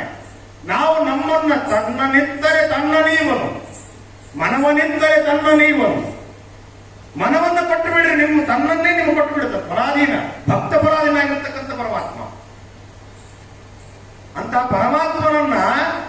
ಸೇವಿಸಬೇಕು ಅನ್ನೋದು ಭಾಗ್ಯ ನಮಗೆ ಗೊತ್ತಿಲ್ಲ. ಎಲ್ಲ ಪುರಾಣ, ಎಲ್ಲ ಪ್ರವಚನಗಳು ಪ್ರತಿಯೊಂದು ಕೂಡ ಅದನ್ನೇ ಪ್ರತಿಪಾದಿಸ್ತವೆ. ಎಲ್ಲ ಮಹಾನ್ ಭಾರಿ ವ್ಯಕ್ತಿಗಳೆಲ್ಲ ಅವತಾರ ಮಾಡಿ ಅದನ್ನೇ ಹೇಳಿದ್ದಾರೆ. ಸ್ವಾಮಿಯನ್ನು ಸೇವಿಸುವ ಬಗೆಯನ್ನು ಹೇಳಿಕೊಟ್ಟಿದ್ದಾರೆ. ಸ್ವಾಮಿಯ ಬಗ್ಗೆ ಜ್ಞಾನ ನಮಗೆ ಕಿಂಚಿತ್ತಾದರೂ ಬರಬೇಕು. ಸ್ವಾಮಿ ಇದ್ದಾನೆ. ನಾನು ನಿನ್ನೆ ಈ ಗುಡಿಯಲ್ಲಿ ಮಾತನಾಡ್ತಿರುವಾಗ ಕೇಳ್ಪಟ್ಟೆ, ಇದೊಂದು ಏನು ಹಾಕಿದಾರಲ್ಲ, ಇದು ಒಬ್ಬರು ಯಾರೋ ಡಾಕ್ಟರ್ ಮಾಡಿಸಿದ್ದಾರೆ ಅಂತ. ಅದಕ್ಕೆ ಕಾರಣ ಸ್ವಾಮಿಯಲ್ಲಿ ಏನೋ ಅವ್ರು ಬೇಡ್ಕೊಂಡಿದ್ರಂತ, ಸ್ವಾಮಿ ಕರುಣೆ ಮಾಡಿದ್ದಾನೆ. ಅವ್ರು ಬಂದು ಏನಂತ ಹೇಳಿಲ್ಲ, ನನಗೆ ಸೇವಾ ಕೊಡ್ರಿ ಅಂತಂದ್ರು. ನಾವು ಸೇವಾ ಕೊಟ್ಟು ಅವ್ರು ಮಾಡಿ ಹೋಗ್ಬಿಟ್ರು. ಆ ಸ್ವಾಮಿಗೆ ಗೊತ್ತು, ಅವರಿಗೆ ಗೊತ್ತು ಅಂತ ನಿನ್ನೆ ಕಮಿಟಿಯವರು ಹೇಳಿದ್ರು. ಬಹಳ ವಿಭ್ರಾಂತನಾದೆ. ಅಂದ್ರೆ ಈ ಕಲಿಯುಗದಲ್ಲಿಯೂ ಕೂಡ ಸ್ವಾಮಿ ಇದ್ದಾನೆ. ನಂಬಬೇಕು. ಅಚಲವಾದ ಭಕ್ತಿಯಿಂದ, ನಿಶ್ಚಲವಾದ ಭಕ್ತಿಯಿಂದ ಸ್ವಾಮಿ ಇದ್ದಾನೆ ಅಂತಕ್ಕಂಥ ಜ್ಞಾನ ನಮಗೇನಾದ್ರೂ ಬಂದದ್ದೇ ಆದರೆ ಅದು ವಾಯುದೇವರಿಂದ ಮಾತ್ರ ಸಾಧ್ಯ, ಅದು ಗುರುಗಳಿಂದ ಸಾಧ್ಯ. ಗುರುಗಳಂತರ್ಯಾಮಿ ಆಗಿರ್ತಕ್ಕಂತಹ ಭಾರತೀಯರ ಮುಖ್ಯ ಪ್ರಾಣಾಂತರ್ಗತರಾಗಿರ್ತಕ್ಕಂಥ ಸೀತಾಪತಿ ಶ್ರೀರಾಮಚಂದ್ರ ದೇವರಿದ್ದಾರೆ ಅಂತಕ್ಕಂಥ ಅಚಲವಾದ ನಂಬಿಕೆ ನಮ್ಮಲ್ಲಿ ಬರಬೇಕು. ಅಂದಾಗ ಮಾತ್ರ ಸಾಧ್ಯ. ಸುಮ್ಮನೆ ಬಂದ್ವಿ, ನಮಸ್ಕಾರ ಮಾಡಿದ್ವಿ, ಹೆಜ್ಜೆ ನಮಸ್ಕಾರ ಹಾಕಿದೆ, ಹೋಗ್ಬಿಟ್ಟೆ, ಅದಾಗದಿಲ್ಲ. ಹಾಕಿದ್ದು ಯಾರಿಗೆ ಹೇಳಬಾರ್ದಂತಿದೆ. ಏಕಾದಶಿ ಮಾಡ್ತೀವಿ, ಏಕಾದಶಿ ಮಾಡಿದ್ರೆ ಪುಣ್ಯ ಹೊಯ್ತು, ಏಕಾದಶಿ ಮಾಡಿದ್ರೆ ಹೊಯ್ತು ಪುಣ್ಯ. ಪಾಪ ಮತ್ತು ಪುಣ್ಯ, ಧರ್ಮ ಮತ್ತು ಕರ್ಮದ ಅಕೌಂಟ್ ಅವನಲ್ಲಿದೆ. ನೀವೇನ್ ಮಾಡಿದಿರೋ ಅಕೌಂಟ್ ಅಲ್ಲಿ ಪಟ್ಟೆ ಜಮಾ ಆಗ್ತಿರ್ತದೆ. ಹಾಗೆ ಅವನ ಮೇಲೇನು ಫೋನ್ ಪೇ ಇದಾವ್ರಿ, ಗೂಗಲ್ ಪೇ, ಫೋನ್ ಪೇ ಇಟ್ಟ ನಾವು. ನೀನ್ ಹೆಂಗೆ ಮಾಡ್ತಾರ ಹನ್ನೊಂದು ಕೊಟ್ಟದಂತ ಹೋಗ್ತಾನ, ಒಳ್ಳೆ ಅಂದ್ರೆ ವಾಪಸ್ ತಗೊಂಡ್ಬಿಡ್ತಾನೆ. ಕೊಡೋದನ್ನು ಗೊತ್ತು, ತಗೊಳೋದನ್ನು ಗೊತ್ತು. ಯಾರ್ಯಾರು ಎಲ್ಲೆಲ್ಲಿ ವ್ಯವಸ್ಥೆ ಮಾಡಿ ಇಟ್ಟಿರ್ತಾನೆ ಅಲ್ಲೆಲ್ಲ ಬಂದು ಕೊಟ್ಟೋಗ್ಬಿಡ್ತಾನೆ. ಪರಮಾತ್ಮನ ವ್ಯವಸ್ಥೆ ಯಾರಿಗೆ ಗೊತ್ತಾಗೋದಿಲ್ಲ. ರಾಘವೇಂದ್ರ ಸ್ವಾಮಿಗಳು ಒಬ್ಬ ಭಕ್ತ ಅವರಲ್ಲಿ ಬರ್ತಾರೆ, ರಾಘವೇಂದ್ರ ಸ್ವಾಮಿಗಳ ಹತ್ರ ಬರ್ತಾರೆ. ಸ್ವಾಮಿಗಳ ಹತ್ರ ಬಂದಾಗ 3 ದಿನ ಸೇವೆ ಮಾಡ್ತಾನ. ನೀವು ಕೇಳಿರ್ತೀರಿ, ಆದ್ರೂ ಹೇಳ್ತೀರಿ. 3 ದಿನ ಸೇವೆ ಮಾಡ್ತಾನೆ. ಅವನಿಗೆ ಕಾಲಿರೋದಿಲ್ಲ. ನನ್ನ ಕಾಲು ಕೊಡು ಸ್ವಾಮಿ ಅಂತ ಮತ್ತೆ ಸೇವೆ ಮಾಡಿರ್ತಾನೆ. ಲಕ್ಷ ಗಟ್ಟಲೆ ಅವರಲ್ಲಿ ಭಕ್ತರು ಬರ್ತಾರೆ. ಕಾಮಧೇನು ಸುಕಲ್ಪತರು, ಕಲಿಯುಗದ ಕಾಮಧೇನುಗಳು ರಾಘವೇಂದ್ರ ಸ್ವಾಮಿಗಳು. ಬರಲಿ ಬಂದ ಭಕ್ತರ ಅವರ ಏನೇ ನೋವುಗಳನ್ನ ಕ್ಷಣಮಾತ್ರದಲ್ಲಿ ಪರಿಹಾರ ಮಾಡತಕ್ಕಂತಹ ಅಪರೋಕ್ಷ ಜ್ಞಾನಿಗಳು. ಅಂಥವರಲ್ಲಿ ಇನ್ನೊಬ್ಬ ಭಕ್ತ ಬಂದ, ಬಹಳ ಕಷ್ಟ ಇದೆ ಸ್ವಾಮಿ, ನನ್ನ 3,000 ರೂಪಾಯಿ ಕೊಡಿಸಿ. ಅವ ಕೇಳಲ್ಲ. ಆ 3,000 ರೂಪಾಯಿ ಕೊಟ್ಟವನು 3 ದಿನ ಸುತ್ತಲ್ಲ, 3 ದಿನ ಪ್ರದಕ್ಷಿಣೆ ಹಾಕಿದ. ಅಲ್ಲಿ ಒಂದು ಪ್ರತೀತಿ ಇದೆ, ಭಕ್ತಿಯಿಂದ ಪ್ರದಕ್ಷಿಣೆ ಮಾಡಿದ್ರೆ ರಾಘವೇಂದ್ರ ಸ್ವಾಮಿಗಳು ಸ್ವಪ್ನದಲ್ಲಿ ಬರ್ತಾರೆ. ಹಾಗೆ ನನ್ನ ಜೀವನದಲ್ಲಿ ಕೂಡ ಒಂದು ಆಗಿದೆ ಘಟನೆ. ನಮ್ಮ ಮಾಮಾಶ್ರೀ ಅವರಿಗೆ ಇದರ ಬಗ್ಗೆ ನಾನು ಅರಿತುಕೊಂಡಿದ್ದೆ. ಆ ರೀತಿಯಲ್ಲಿ ಅವರು ಬಂದು ಕೇಳಿದಾಗ ಕನಸಿನಲ್ಲಿ ಹೋಗಿ ಹೇಳ್ತಾರೆ, ಅಲ್ಲಿ ಹೋಗು, ಅಲ್ಲಿ ಅವ್ರು ಮಕ್ಕೊಂಡಾನ, ಅವನ ಬ್ಯಾಗ್ ತೆಗಿ, 3,000 ರೂಪಾಯಿ ಅದ, ತಗೊಂಡು ಹೋಗ್ಬಿಡು. ಗುರುಗಳು ಕಳ್ ಮಾಡೋ ತಿಳಕತ್ತಾರೆ. ಅವನು ತಿಳ್ಕೊಂಡ, ಸಾಮಾನ್ಯ ಅದು. ಗುರುಗಳು ಕಳ್ ಮಾಡೋ ತಿಳ್ತಾರೆ, ಸಾಧ್ಯ ಇಲ್ಲ. ಇದ್ರಲ್ಲಿ ಏನಾಗಿದೆ, ಅವನಿಗೆ ವಿಳಂಬ ಆಗಲ್ಲ. ಮತ್ತೆ ಮಕ್ಕೊಂಬಿಟ್ಟ. ಒಂದಿನ ಹೋಯ್ತು, ಮತ್ತೊಂದಿನ ನಿನ್ನೆ ಹೇಳಿದ್ನಲ್ಲೋ 3,000 ರೂಪಾಯಿ ಅಲ್ಲೆಲ್ಲ ಬೇಕಾದಿಲ್ಲ, ತಗೊಂಡು ಹೊಡೆಸ್ಬೇಕಂತ ಮಾಡಿ ನನಗೆ ಮಂತ್ರಾಲಯ ತುಂಬ ಹೊರದೆ ಹಾಕಿ ಹೊಡೆದ್ಬಿಡ್ತಾನೆ. 3ನೇ ದಿವಸ 2 ದಿವಸ ಹೋಗಿಲ್ಲ. 3ನೇ ದಿವಸ ಹೋಗ್ತಾ ಇಲ್ಲ. ಹೇಳ ಗೊತ್ತಾಗಲ್ಲ, ಹೆಣ್ಣು ಮಕ್ಕಳಿಗೆ ಲಕ್ಷ ಇಲ್ಲ ಬಂದು 3ನೇ ಗೊತ್ತಾಗಲ್ಲ. ಹೇಳಕತ್ತೀನಿ, ಹೋಗು ತಗೋ ಅಂದ್ರು. ಇದು ಯಾಕೋ ಗಟ್ಸಿ ಶಬ್ದ. ಗಟ್ಸಿ ಆದಾಗ ಹೋಗಿ ತೆಗೆದು ನೋಡ್ತಾನೆ. ಆಶ್ಚರ್ಯ, 3,000 ರೂಪಾಯಿ. 3,000 ರೂಪಾಯಿ ತೆಗೆದುಕೊಂಡ. ಕೈ ನಡುಗುತ್ತಾ ಇದೆ, ಕಣ್ಣು ಚಿತ್ರ ಬರಬೇಕು. ತೆಗೆದುಕೊಂಡ ತಕ್ಷಣ ಸಪ್ಪಳ ಆಗಿಬಿಡ್ತು. ಅವ ಎಚ್ಚರ ಇಟ್ಟ.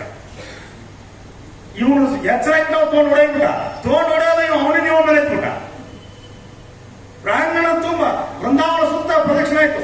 ಇವ ಅವನಿಗೆ ಮುಂದೋಡು, ಇವ ಅವನಿಂದ ಓಡು. ಆಮೇಲೆ ಹಿಂಗೊಂದು ಹೇಳಿದ್ರು, ಅಂದಮೇಲೆ ಏನಾಯ್ತು ಜಗಳ ಏನಾಯ್ತು? ಇಲ್ಲರಿ ನಮ್ಮ ದುಡ್ಡು ಕಳು ಮಾಡ್ಕೊಂಡ್ ಬಂದ ನೀವು, ಮಂತ್ರಾಲಯ ಇಂಥ ಕ್ಷೇತ್ರದಲ್ಲಿ ಕಳು ಮಾಡ್ತಾ ಇದ್ದ ನೀವು, ಹಾಗೆ ಹೀಗೆ ಅಂತ ಆ 3,000 ರೂಪಾಯಿ ವ್ಯಕ್ತಿ ಇರ್ತಕ್ಕಂಥ ಬ್ಯಾಂಕ್ ಇರ್ತಕ್ಕಂಥ ವ್ಯಕ್ತಿ ಹೇಳಲ್ಲ. ಹೇಳಿದಾಗ ಅಲ್ಲಿರ್ತಕ್ಕಂಥ ಅರ್ಚಕರೆಲ್ಲ ಬಂದು ಕೇಳ್ತಾರೆ, ಏನಾಯ್ತು ಅಂದಾಗ, ಹಿಂಗ್ರಿ ಹಿಂಗಾಗ್ಯದ. ಗುರುಗಳು ಬಂದು ನನಗೆ ಹೇಳಿ ಕನಸಿನಾಗ ಅಂತ ತಗೊಂಡಿನ ನಾವು, ನನಗೆ ಬಂದು ಹೇಳೋದು ತಗೊಂಡಿನಿ. ಅಲ್ಲೋ ಗುರುಗಳು ಕಳು ಮಾಡೋದು ಹೇಳಲ್ಲ. ಹೌದು, ನನಗೂ ಅದೇ ಆಗಿ ನಾನು 3 ದಿನ ಬಿಟ್ಟಿನಿ. 3 ದಿನ ತಗೊಂಡಿಲ್ಲ, ನಾವು 1 ದಿನ ತಗೊಂಡಿಲ್ಲ. ನಾನು ಹಂಗೆ ಮಾಡಿಲ್ಲ ಅಂತ ನಾವು ಅಂದ್ರೆ ಏನೋ ರಹಸ್ಯ ಅಡಗಿದೆ ಅಂತ ಗೊತ್ತಾಯ್ತು. ಬರೀ ಸ್ವಾಮಿಯಲ್ಲಿ ಇದು ಮಾಡಿದಾಗ ರಾಘವೇಂದ್ರ ಸ್ವಾಮಿಗಳು ಸೂಚನೆಯನ್ನು ಕೊಡ್ತಾರೆ, ನಾನೇ ಹೇಳಿದ್ದೆ. ಆವಾಗ ಅರ್ಚಕರು ಹೇಳ್ತಾರೆ, ನೀ ಅದಕ್ಕೆ ಬಂದಿದ್ದೆ, ನನಗೆ ಕಾಲು ಬೇಕಂತ ಬಂದಿದ್ದೀರಿ, ಕಾಲು ಸರಿಯಾದ್ರೆ 3,000 ರೂಪಾಯಿ ಹುಂಡಿಗೆ ಹಾಕ್ತೀನಿ ಅಂತ ಬಂದಿದ್ದೆ. ಅವನಿಗೆ ಹೋಗಿ ಹೆಂಗ್ ಹಿಡ್ದಾನೆ, ಹೊಡ್ಕೊಂತ ಹೋಗಿ ಹಿಡ್ದಾನೆ, ಕೊಂಡ್ಕೊಂತ ಹೋಗಿ ಹೊಡ್ಕೊಂತ ಹಿಡ್ದಲ್ಲ. ನೀವು ಕಾಲು ಬಂದ ಹೆಂಗ್ ಬಂದು ಹೇಳಿ, ಹೊಡ್ಕೊಂತ ಬಂದ್ರಿ, ತೆಗೆದು ನೋಡ್ತಾರೆ ಕಾಲು ಬಂದವ, ಗೊತ್ತೇ ಇಲ್ಲ.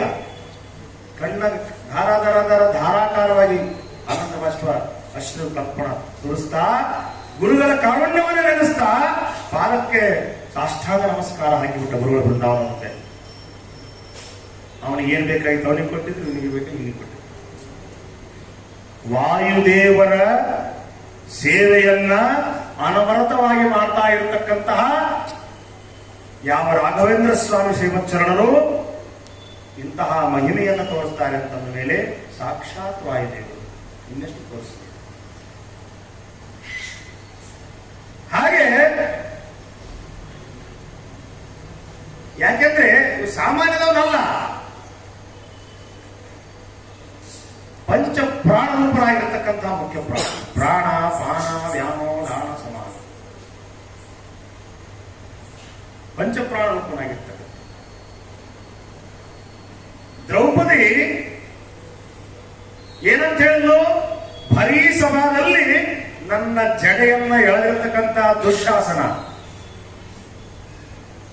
ಅವನ ರಕ್ತವನ್ನ ನನ್ನ ಈ ಜಡೆ ಹಚ್ಚೋ ತನಕ ನಾನು ತುರುಬು ಕಟ್ಟಲ್ಲ ಅಂತಾನೆ, ನಾನು ತಲೆ ಕೂದಲು ಕಟ್ಟೋದಿಲ್ಲ, ಅಷ್ಟು ಪ್ರಾಣ. ಅದನ್ನ ಮಾಡಿ ತೋರಿಸಿ ಅವನ ಎದೆಯನ್ನ ಬಗಿತಾನೆ, ಅವನ ರಕ್ತವನ್ನ ಪರಿಶೀಲನೆ ಮಾಡಿ. ಕೇಚರೇಂದ್ರನೇ ಭವ ವಿಮೋಚಕನು ನೀನೇ, ಸಚರಾಚರಕ್ಕೆ ಸೌತತ ಪುರೋಚನಾರಿ, ಪ್ರಾಚೀನ ಕರ್ಮಾಬ್ದಿ ವೀಚಿಯೋಳ್ ಮುಳುಗಿಧರ, ಕೇಚರೇಂದ್ರಾಗಿಪ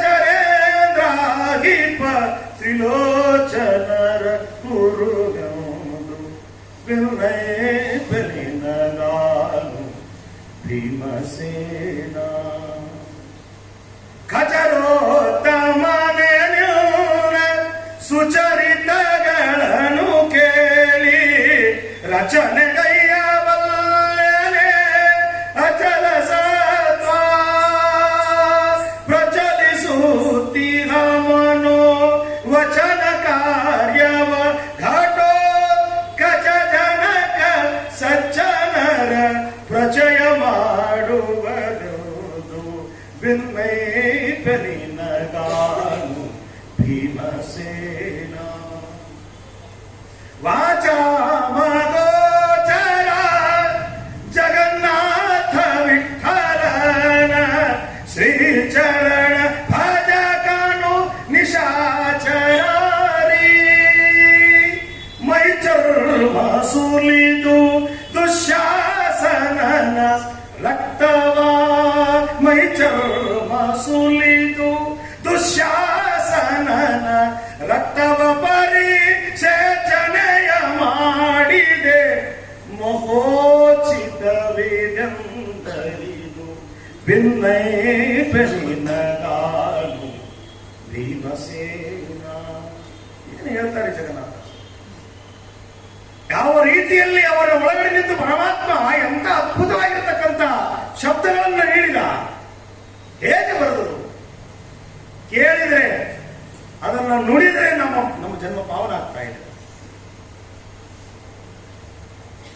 ಹಾಗೆ ಗೋಪತಿ ಕುಲದೀಪಕ ದ್ರೌಪದಿ ಮನೋನಾಯಕ ಗೋಪತಿ ಕುಲದೀಪಕ ದ್ರೌಪದಿ ಮನೋನಾಯಕ ಗೋಪದಿಂದ ಸಂಗ್ರಾಮ ಮಂಡಲದಿ ಪಾಪಾತ್ಮಕ ಪಾಪ ಮಾಡಿದ್ದಾರೆ. ಪಾಪಾತ್ಮಕ ಭೂಪಾಲರು ರಾಜರು ಭೂಪಾಲಗಳಿದ ಗುರು ಸಂಜೀವರಾಯ ಶ್ಯಾಮಸುಂದರ ದಾಸರು ಏನ ಅದ್ಭುತ ದಾಸ.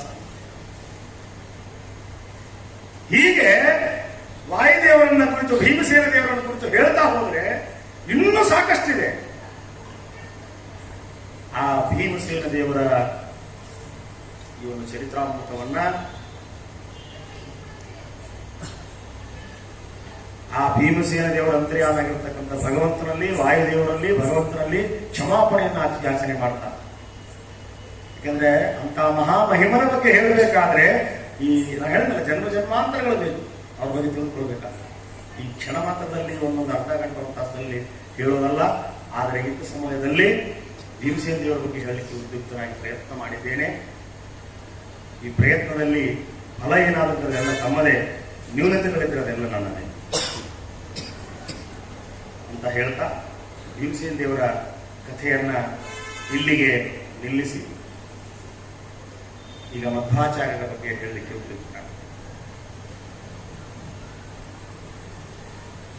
ಹೇಳ್ತಾರಲ್ಲ, ಅಪ್ರಮಂ ಭಂಗರಹಿತಂ ಅಜಡಂ ವಿಮಲಂ ಸದಾ ಆನಂದ ತೀರ್ಥ ಮಧುರಂ ಭಜೇ ದಾಪತ್ರಯ. ದಾಪತ್ರಯವನ್ನು ಕಲಿತಕ್ಕಂತಹ ಮಧ್ವಾಚಾರ್ಯ.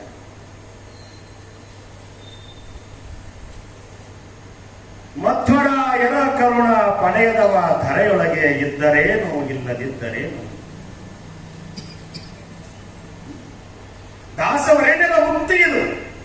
ಶ್ರೀ ಮಧ್ವರಿಂದ ಅನುಗ್ರಹಿತನಾಗದಿರೆ ಅದು ಯಾತರ ಜೀವನ, ಅದು ಜೀವನ ಅಂತ ಕರೀತಾರೆ. ಮಾನವ ಜನ್ಮ ದೊಡ್ಡದಯ್ಯ, ಇದನ್ನು ಹಾಳು ಮಾಡಿಕೊಳ್ಳಬೇಡಿರೋ ಹುಚ್ಚಪ್ಪಗಳಿಲ್ಲ ಅಂತ ಪುರಂದರದಾಸರು ಘಂಟಾಘೋಷವಾಗಿ ಹೇಳಿದರು. ಅಂತಹ ಮಾನವ ಜನ್ಮವನ್ನ ನಮಗೆ ಬಂದಾಗ ಆ ಜನ್ಮವನ್ನು ಸಫಲ ಮಾಡಿಕೊಳ್ಳಿಕ್ಕೆ ಮಧ್ವಮತವನ್ನ ಬಿಡಬೇಡಿ, ಬಿಟ್ಟು ಕೆಡಬೇಡಿ ಅಂತ ಹೇಳಿದ್ರು ದಾಸರು. ಈ ಮಧ್ವಮತ, ತಾರತಮ್ಯ ಭೇದ ಮತ, ಸ್ವಾಮಿ ಸೇವಕ ಸಂಬಂಧವನ್ನು ನಮಗೆ ನೀಡಿರ್ತಕ್ಕಂಥ ಮಹಾನ್ ಪ್ರಭುಗಳು. ಅಂತಹ ಜ್ಞಾನಿಗಳು ವಿಷ್ಣು ಸರ್ವೋತ್ತಮತ್ವವನ್ನ, ವೈಷ್ಣವ ಮತವನ್ನ, ಅನಾದಿಯಿಂದ ಇದ್ದಿರ್ತಕ್ಕಂಥ ವೈಷ್ಣವ ಮತವನ್ನ, ಪರಮಹಂಸ ರೂಪಿಯಾಗಿರ್ತಕ್ಕಂಥ ವಿಷ್ಣುವಿನಿಂದ ಸಾತ್ವಿಕರ ಉದ್ಧಾರಕ್ಕಾಗಿ ಆ ಒಂದು ಮತ ಆರಂಭವಾಗಿ ಅದು ಪ್ರೇರಿತವಾಗಿರ್ತಕ್ಕಂಥ ಈ ಮತಕ್ಕೆ ವಿಷ್ಣು ತತ್ವಗಳೇ ಮೂಲ, ವಿಷ್ಣುವೇ ಮೂಲ. ನಿರಂತರ ಅಮೃತ ಸೂಸುವ ಎಂದು ಭತ್ತದ ಸೆಲೆ ಇದು ಮತ್ತೊಂದು ಶ್ರೀಹರಿಯ ಇಚ್ಛೆ, ಕಲಿಯುಗದ ಪ್ರಭಾವ, ವೈಷ್ಣವತ್ವದ ಮುಸುಕು. ವೈಷ್ಣವತ್ವ ಇಲ್ಲಿ ಮಸುಕಾಗಿ ಕಾಣ್ತಾ ಇರತಕ್ಕಂಥ ಸಂದರ್ಭದಲ್ಲಿ ಸೂರ್ಯನಂತೆ ಒದಗಿಸಿ ಆ ಮುಸುಕನ್ನ ಬಡೆದೋಡಿಸಿದವರು ಮಧ್ವರು, ಆಚಾರ್ಯ ಮಧ್ವರು. ಶ್ರೀಹರಿ ಬಯಸಿ ವಾಯುದೇವರ ಮೇಲೆ ಅಂತಃಕರಣ ರೂಪವಾಗಿ ಇಚ್ಛೆ ಪಟ್ಟು ಮೂರನೇ ಅವತಾರಕ್ಕೆ ಕಾರಣೀಭೂತರಾಗ್ತಾನೆ ಪರಮಾತ್ಮ. ಪರಮಾತ್ಮ ಇಚ್ಛೆ ಪಟ್ಟ ಅಂದ್ರೆ ಇಲ್ಲಿ ಕೆಲಸ ಆಗುತ್ತೆ. ಹಾಗೆ ಹರಿಯ ಮತ, ಹನುಮನ ಮತ ಈ ಭೂಮಿ ಮೇಲೆ ಸಾತ್ವಿಕ ಸಾಧಕರಿಗೆ ಅತಿ ಅವಶ್ಯಕವಾಗಿದೆ. ಭಗವಂತ ಹೇಳಿದ ಹಾಗೆ ಯದಾ ಯದಾಗಿ ಧರ್ಮಸ್ಯ ಧರ್ಮಸ್ಯ ಗ್ಲಾನಿರ್ಭವತಿ ಭಾರತ ಅಭ್ಯುದಾನಂ ಅಧರ್ಮಸ್ಯ ತದಾತ್ಮಾನಂ ಸೃಜಾಮ್ಯಹಂ ಪರಿತ್ರಾಣಾಯ ಸಾಧೂನಾಂ ವಿನಾಶಾಯ ದುಷ್ಕೃತಾಂ ಧರ್ಮ ಸಂಸ್ಥಾಪನಾರ್ಥಾಯ ಸಂಭವಾಮಿಗೆ ಅಂತ ಘಂಟಾಘೋಷವಾಗಿ ಹೇಳಿದ ಹಾಗೆ ಧರ್ಮ ಯಾವಾಗ ಅಧರ್ಮದತ್ತ ಹೋಗುತ್ತದೆಯೋ ನನ್ನ ಅಂಶ ಅಲ್ಲಿಗೆ ಬರ್ತದೆ. ಪರಿತ್ರಾಣಾಯ ಸಾಧೂನಾಂ ವಿನಾಶಾಯ ದುಷ್ಕೃತಾಂ ಧರ್ಮ ಸಂಸ್ಥಾಪನಾರ್ಥಾಯ ಸಂಭವಾಮಿಗೆ. ನಾನು ಬರ್ತೇನೆ, ನನ್ನ ಅಂಶದಿಂದ ನಾನು ಬರೆದಿರೋ ಚಿಂತೆ ಇಲ್ಲ, ನನ್ನ ಅಂಶವನ್ನು ಅಲ್ಲಿ ಕಳಿಸ್ತೇನೆ ಅಂತ ಸ್ವಾಮಿ ಹೇಳ್ದ. ಹಾಗೆ 3ನೇ ಅವತಾರವಾಗಿ ಮತ್ತು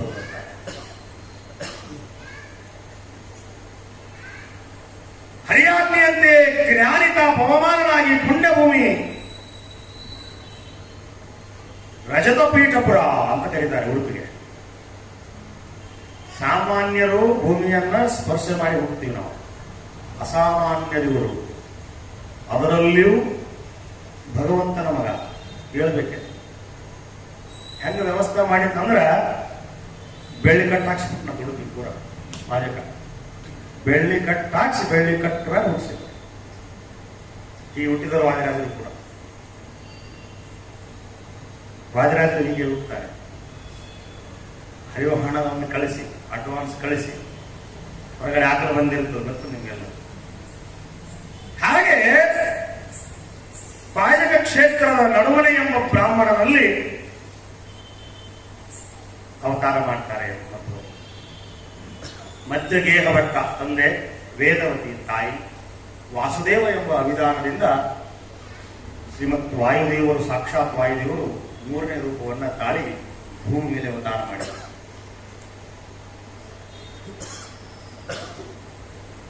ಮುಂದೆ ಹೇಳ್ತಾರಲ್ಲ, ಬ್ರಾಹ್ಮಣನ ಸತಿಯ ಚಟೋದಳು ಅವತರಿಸಿ ಮಾನನಿಧಿ ಮಧ್ವಾಕ್ಯರೆಂದೆನಿಸಿರತಕ್ಕಂತಹ ಮಧ್ವಾಭಿಧಾನದ ಚತುರದಶದೋ ಲೋಕದಲ್ಲಿ ಮೆರೆದ ಪ್ರತಿಮೆ ಹೊಂದಿಸುವೆ ಅಂತ ಜಗನ್ನಾಥದಾಸರು ಹರಿಕಥಾಮೃತಸಾರರು. ಹಾಗೆ ಶ್ರೀಮನ್ ಮಧ್ವಾಚಾರ್ಯರು ಅವತಾರ ಮಾಡ್ತಾರೆ. 6,3,2,1,3,2 ಶ್ವಾಸ ಜಪಗಳ 3 ವಿಧ ಜೀವರೊಳಗಬ್ಜ ಕಲ್ಪ ಪರ್ಯಂತ ತಾರಚಿಸಿ ಸಾತ್ವರಿಗೆ ಸುಖ ಸಂಸಾರ ಮಿಶ್ರರಿಗದಮ ಸುಖಗಳನ್ನಿತ್ತು ಸಲಹುವತಕ್ಕಂಥ ವಾಯುದೇವರು, ಮುಕ್ತಿ ಪಥಕ್ಕೆ ದಾರಿಯನ್ನು ತೋರಿಸತಕ್ಕಂತಹ ಆತ್ಮೋದ್ಧಾರಕ್ಕೆ ಕಾರಣವಾಗಿರ್ತಕ್ಕಂತಹ ಮಧ್ವಾಚಾರ್ಯರು ಅವತಾರ ಮಾಡ್ತಾರೆ. ಜೀವೋತ್ತಮರ ಅವತಾರ ಮಾಡಿ ನಾಮಕರಣವಾಗಿರ್ತಕ್ಕಂಥದ್ದು ವಾಸುದೇವ. ವಾಸುದೇವನ ಪ್ರಥಮ ಭಕ್ತರಾಗಿರ್ತಕ್ಕಂತಹ ವಾಯುದೇವರು ತಂದೆ ಹೆಸರನ್ನು ಇಟ್ಕೊಂಡು ಬಂದರು ವಾಸುದೇವ. ವಾಸುದೇವನ ನಿಜ ವಾಸುದೇವ, ವಾಸುದೇವನ ವಾಸುದೇವ ಆತನ ವಾಯುದೇವ. ಹಾಗೆ ಸಕಲ ಜೀವರಿಗೆ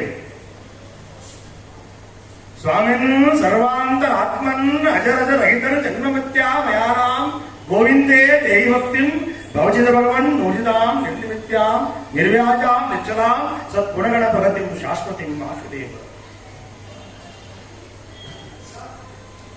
ಸಕಲ ಜೀವರಲ್ಲಿ ವಾಸವಾಗಿರ್ತಕ್ಕಂತಹ ವಾಯುದೇವರು 84 ಲಕ್ಷ ಜೀವರಾಶಿಗಳಲ್ಲಿ ಅನವರತವಾಗಿದ್ದು ಭಗವಂತನ ಅನಂತ ಗುಣಗಳನ್ನ ಅವರ ಅಂತರ್ಯಾಮಿಯಾಗಿ ನಿಂತು ಅದನ್ನು ಜಪ ಮಾಡ್ತಕ್ಕಂಥ ಮಹಾಸ್ವಾಮಿ ತನ್ನ ಸ್ವಾಮಿಯನ್ನು ಜಪ ಮಾಡ್ತಾ ಇರ್ತಾರೆ. ಅಂತಹ ವಾಯುದೇವರು ಅವತಾರ ಮಾಡಿ ನಮಗೆ ಮಹೋಪಕಾರವನ್ನು ನೀಡಿದರು. ಮೋಕ್ಷಕ್ಕೆ ಕಾರಣವಾಗಿರ್ತಕ್ಕಂತಹ ಜ್ಞಾನವನ್ನ ಕರುಣಿಸುವ ಮುಖ್ಯ ಪ್ರಾಣ ಆದುದರಿಂದ ಇವರು ವಾಸುದೇವ ಅಂತ ಕರೆದರು. ವಸು ಅಂದ್ರೆ ಪ್ರಾಣ ಅಂತ ಆಗತ್ತೆ, ವಾಸುದೇವ ಅದಕ್ಕೆ ಮುಖ್ಯ ಪ್ರಾಣ ಅಂತ ಹೆಸರು. ವಸುದೇವರು ವಾಸುದೇವರು ಅಂತ ಇವರನ್ನ ಕರೀತಾರೆ. ವಾಸುದೇವನಿಗೆ ಉಪನಯನವಾಗ್ತದೆ. ಭಾವಿ ಬ್ರಹ್ಮರಾಗ್ತಾರೆ ಮುಂದೆ ವಾಯುದೇವ. ನಮ್ಮ ವಾಯುದೇವರೇ ಬ್ರಹ್ಮರು ಮುಂದೆ ಬ್ರಹ್ಮ ಪದವಿಗೆ ಬರ್ತಾರೆ. ಈ ಇದ್ದ ಬ್ರಹ್ಮನಿಗೆ ಮೋಕ್ಷವಾಗುತ್ತೆ. ಮುಂದೆ ಇವರು ಬ್ರಹ್ಮ ಪದವಿಗೆ ಬರೋರಿದ್ದಾರೆ. ಬ್ರಹ್ಮನಿಗೆ ನಡೆದಿರ್ತಕ್ಕಂಥ ಆಯಸ್ಸು 51ನೇ ವರ್ಷ, ಇನ್ನು 49 ವರ್ಷ ಆಗಬೇಕು. ಅಂದ್ರೆ 4,80,000 ವರ್ಷ ಆದ್ಮೇಲೆ ಮುಂದಿನ ಇದು ಕಲಿಯುಗ ಮುಗಿದ ಮತ್ತೆ ಎಷ್ಟು ಯುಗಗಳು ಮುಗಿದು ಗೊತ್ತಿಲ್ಲ. ಚತುರ್ಥ ಯುಗಗಳು, ಆ ಕಲ್ಪಗಳು ಬಹಳಷ್ಟಿದೆ. ಅದ್ರ ಬಗ್ಗೆ ಹೇಳ್ತಾ ಹೋದ್ರೆ ಸಮಯ ಪ್ರವಾಹ ಬೇಕಾಗುತ್ತೆ. ಭಾವಿ ಬ್ರಹ್ಮನಿಗೆ ಬ್ರಹ್ಮೋಪದೇಶವಾಗತ್ತೆ. ನಂತರ ಜಗದ್ಗುರುವಾಗಬೇಕಾಗಿರ್ತಕ್ಕಂಥ ವಾಸುದೇವನಿಗೆ ಸನ್ಯಾಸ ಸ್ವೀಕಾರದ ಇಚ್ಛೆ ಬಂತು. ಸತ್ಯ ಸಂಕಲ್ಪರವರು ಶ್ರೇಷ್ಠತೆಗಳಾಗಿರ್ತಕ್ಕಂಥ ಅಚ್ಯುತ ಪ್ರೇಕ್ಷಾಚಾರ್ಯರು ಲೋಕ ನಿಯಮಕ್ಕಾಗಿ, ಲೋಕ ಶಿಕ್ಷಣಾರ್ಥವಾಗಿ ಅವರಲ್ಲಿ ಶಿಷ್ಯತ್ವವನ್ನು ವಹಿಸಿದರು. ವಾಯುದೇವರು ಮಧ್ವಾಚಾರ್ಯ ಸನ್ಯಾಸವನ್ನು ಸ್ವೀಕರಿಸಿ ಪೂರ್ಣ ಪ್ರಜ್ಞ ತೀರ್ಥ ಅನ್ನುವ ನಾಮವನ್ನು ಪಡೆದಿದ್ದಾರೆ. ಪೂರ್ಣ ಪ್ರಜ್ಞ ತೀರ್ಥ ಅಂದ್ರೆ ಅನ್ವರ್ಥಕ ಶಿವನಾಮವನ್ನು ಅಂತಾರೆ. ಶಿಷ್ಯನ ಅಪಾರ ಬುದ್ಧಿಮತ್ತೆಗೆ ಗುರುಗಳೇ ಶರಣರು ಅಂತ ಹೇಳ್ತಾರಲ್ಲ. ತಂದೆಗೆ ಮೀರಿಸುವ ಮಗ, ಗುರುವನ್ನ ಮೀರಿಸುವ ಶಿಷ್ಯ ಹೇಳ್ತಾರೆ. ಹಾಗೆ ಶಿಷ್ಯರ ಅಪಾರ ಬುದ್ಧಿಮತ್ತೆಗೆ ಗುರುಗಳು ಶರಣಾಗ್ತಾರೆ. ಗುರುಗಳ ಸಂಶಯಗಳನ್ನ ಬಾಲಕರಾಗಿರ್ತಕ್ಕಂತಹ ಪೂರ್ಣ ಪ್ರಜ್ಞರು ಪರಿಹಾರ ಮಾಡ್ತಾ ಹೋಗ್ತಾರೆ. ತಾವೇ ಪಾಠ ಪ್ರವಚನವನ್ನ ಮಾಡ್ತಾರೆ. ಪಂಡಿತರ ಜಗತ್ತನ್ನು ನಿರ್ಮಾಣ ಮಾಡ್ತಾರೆ. ವಿದ್ವತ್ ಪ್ರತಿಭೆಯನ್ನು ತೋರಿಸ್ತಾರೆ. ಅವೆಲ್ಲವನ್ನ ಕಂಡು ಗುರುಗಳು ಬೆಳಗಾಗಿ ಬಿಟ್ಟರು. ನೋಡ್ಲಕ್ ಹಿಂಗದನ ಇರೋದೇ ಬೇರೆ ಅದನ್ನಲ್ಲ ಅಂತ ಗೊತ್ತಾಯ್ತು. ಸ್ವಲ್ಪ ಗೊತ್ತಾಗುತ್ತೆ ಗುರುಗಳ ಜ್ಞಾನಿಗಳು. ನೀವು ಕೆಲವರು ನೋಡ್ರಿ, ನೋಡಕ್ ಒಂಥರ ಇರ್ತಾರ, ಅದರ ಒಳಗಿರುವ ಜೀವ, ಸ್ವಜೀವ, ಜ್ಞಾನ ಅದೇ ತಿರುವುದಾನ ಅಂತೇಳಿ. ಜ್ಞಾನ ಅಜ್ಞಾನ. ಅಜ್ಞಾನಿನ ಮಯಾ ದೋಷಾನ್ ಶೇಷಾನ್ ವೇದಾನ್ ಹರೇ. ಆ ಶಿಷ್ಯನ ಅಪಾರ ಬುದ್ಧಿಮತ್ತೆಗೆ ಬೆಳಗಾಗಿರ್ತಕ್ಕಂತಹ ಗುರುಗಳು ಪೂರ್ಣ ಪ್ರಜ್ಞೆಯನ್ನು ಪರೀಕ್ಷಿಸಿ ನೋಡಿದರು. ಹೊರಗೆ ಹಚ್ಚಿ ನೋಡಿದರು. ಇದು ಅಪ್ಪಟ ಚಿನ್ನವೋ ಏನು ಡೂಪ್ಲಿಕೇಟ್ ಆಗ. ಚಿನ್ನ ಭೂಮಿಯಿಂದ ಬಂದು ಮಾರ್ಕೆಟಿಗೆ ಬರುತ್ತಾನ, ಅದರ ಪಯಣ ಎಷ್ಟು ಸಲ ಬೆಂಕಿಗೆ ಹೋಗಿ ಬರಬೇಕು, ಎಷ್ಟು ಏಟು ತಿನ್ನಬೇಕದು, ಎಷ್ಟು ಏಟು ತಿಂದು ಭೂಮಿಗೆ ಅದು ಮಾರ್ಕೆಟಿಗೆ ಬಂದಾಗ ನೀವು ಹೋಗಿ ನೋಡಿದಾಗ ಮತ್ತೆ ನೀವು ಹಂಗ ಬಿಡಲ್ರಿ. ನೀವು ಒಂದು 10,000 ಇದು ಒರಿಜಿನಲ್ ಡೂಪ್ಲಿಕೇಟ್ ಅದು. ನೀವು ತಿಕ್ತೀರಿ, ನಿಮ್ಮವರಿಗೆ ತೋರಿಸಿ ಅವರು ತಿಕ್ತಾರ. ಬಂಗಾರ ಅಂತ ಇರ್ತದ, ನಮ್ ಜಲ್ದಿ ಒಯ್ಯನ ಒಯ್ಯಿರಿ, ಇಲ್ಲ ಒಳಗನ ಒಗಿರಿ, ತಿಕ್ಕಿ ತಿಕ್ಕಿ ನನಗೆ ಸಣ್ಣ ಮಾಡಬೇಡ ಅಂತ. ಒಂದು ಬಂಗಾರನೇ ಹಿಂಗಂದ ಮೇಲೆ ಇದು ಅಪ್ಪಟ ಬಂಗಾರ, ಮಧ್ವ ಅಂತಕ್ಕಂಥ ಬಂಗಾರ, ಸಾಮಾನ್ಯ ಬಂಗಾರ ಅಲ್ಲ. ಪೂರ್ಣ ಪ್ರಜ್ಞರ ಪಾಂಡಿತ್ಯಕ್ಕೆ ತಲೆದೂಗಿರ್ತಕ್ಕಂಥ ಜನರೇ ಇಲ್ಲ.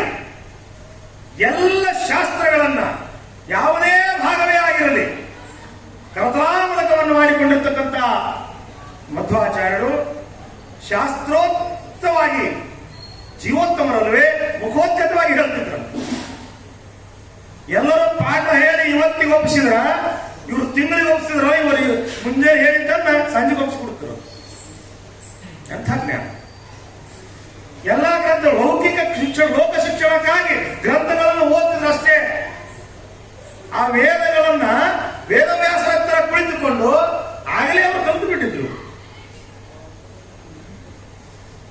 ಹಾಗೆ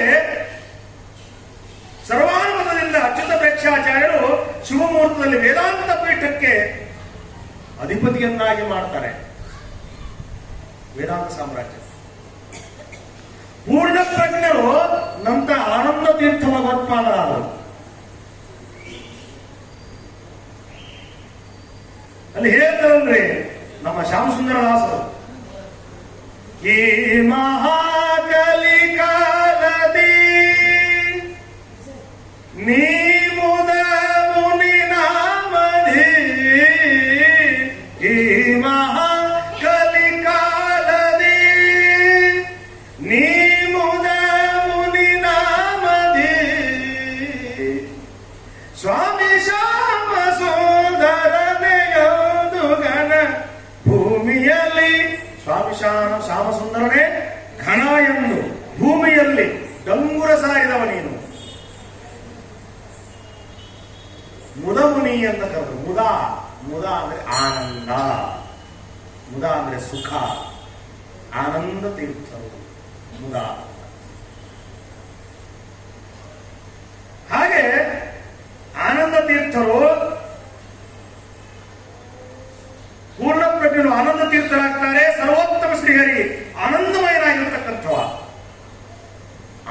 ಪಾತ್ರೆಯಲ್ಲಿ ನಿಂತುಕೊಂಡು ಭಕ್ತರನ್ನು ಪರಿಪೋಷಿಸ್ತಾ ಇರ್ತಕ್ಕಂಥ ವೆಂಕಟರಮಣ ಸ್ವಾಮಿ ಶ್ರೀನಿವಾಸ ಆನಂದದಲ್ಲಿದ್ದಾನೆ.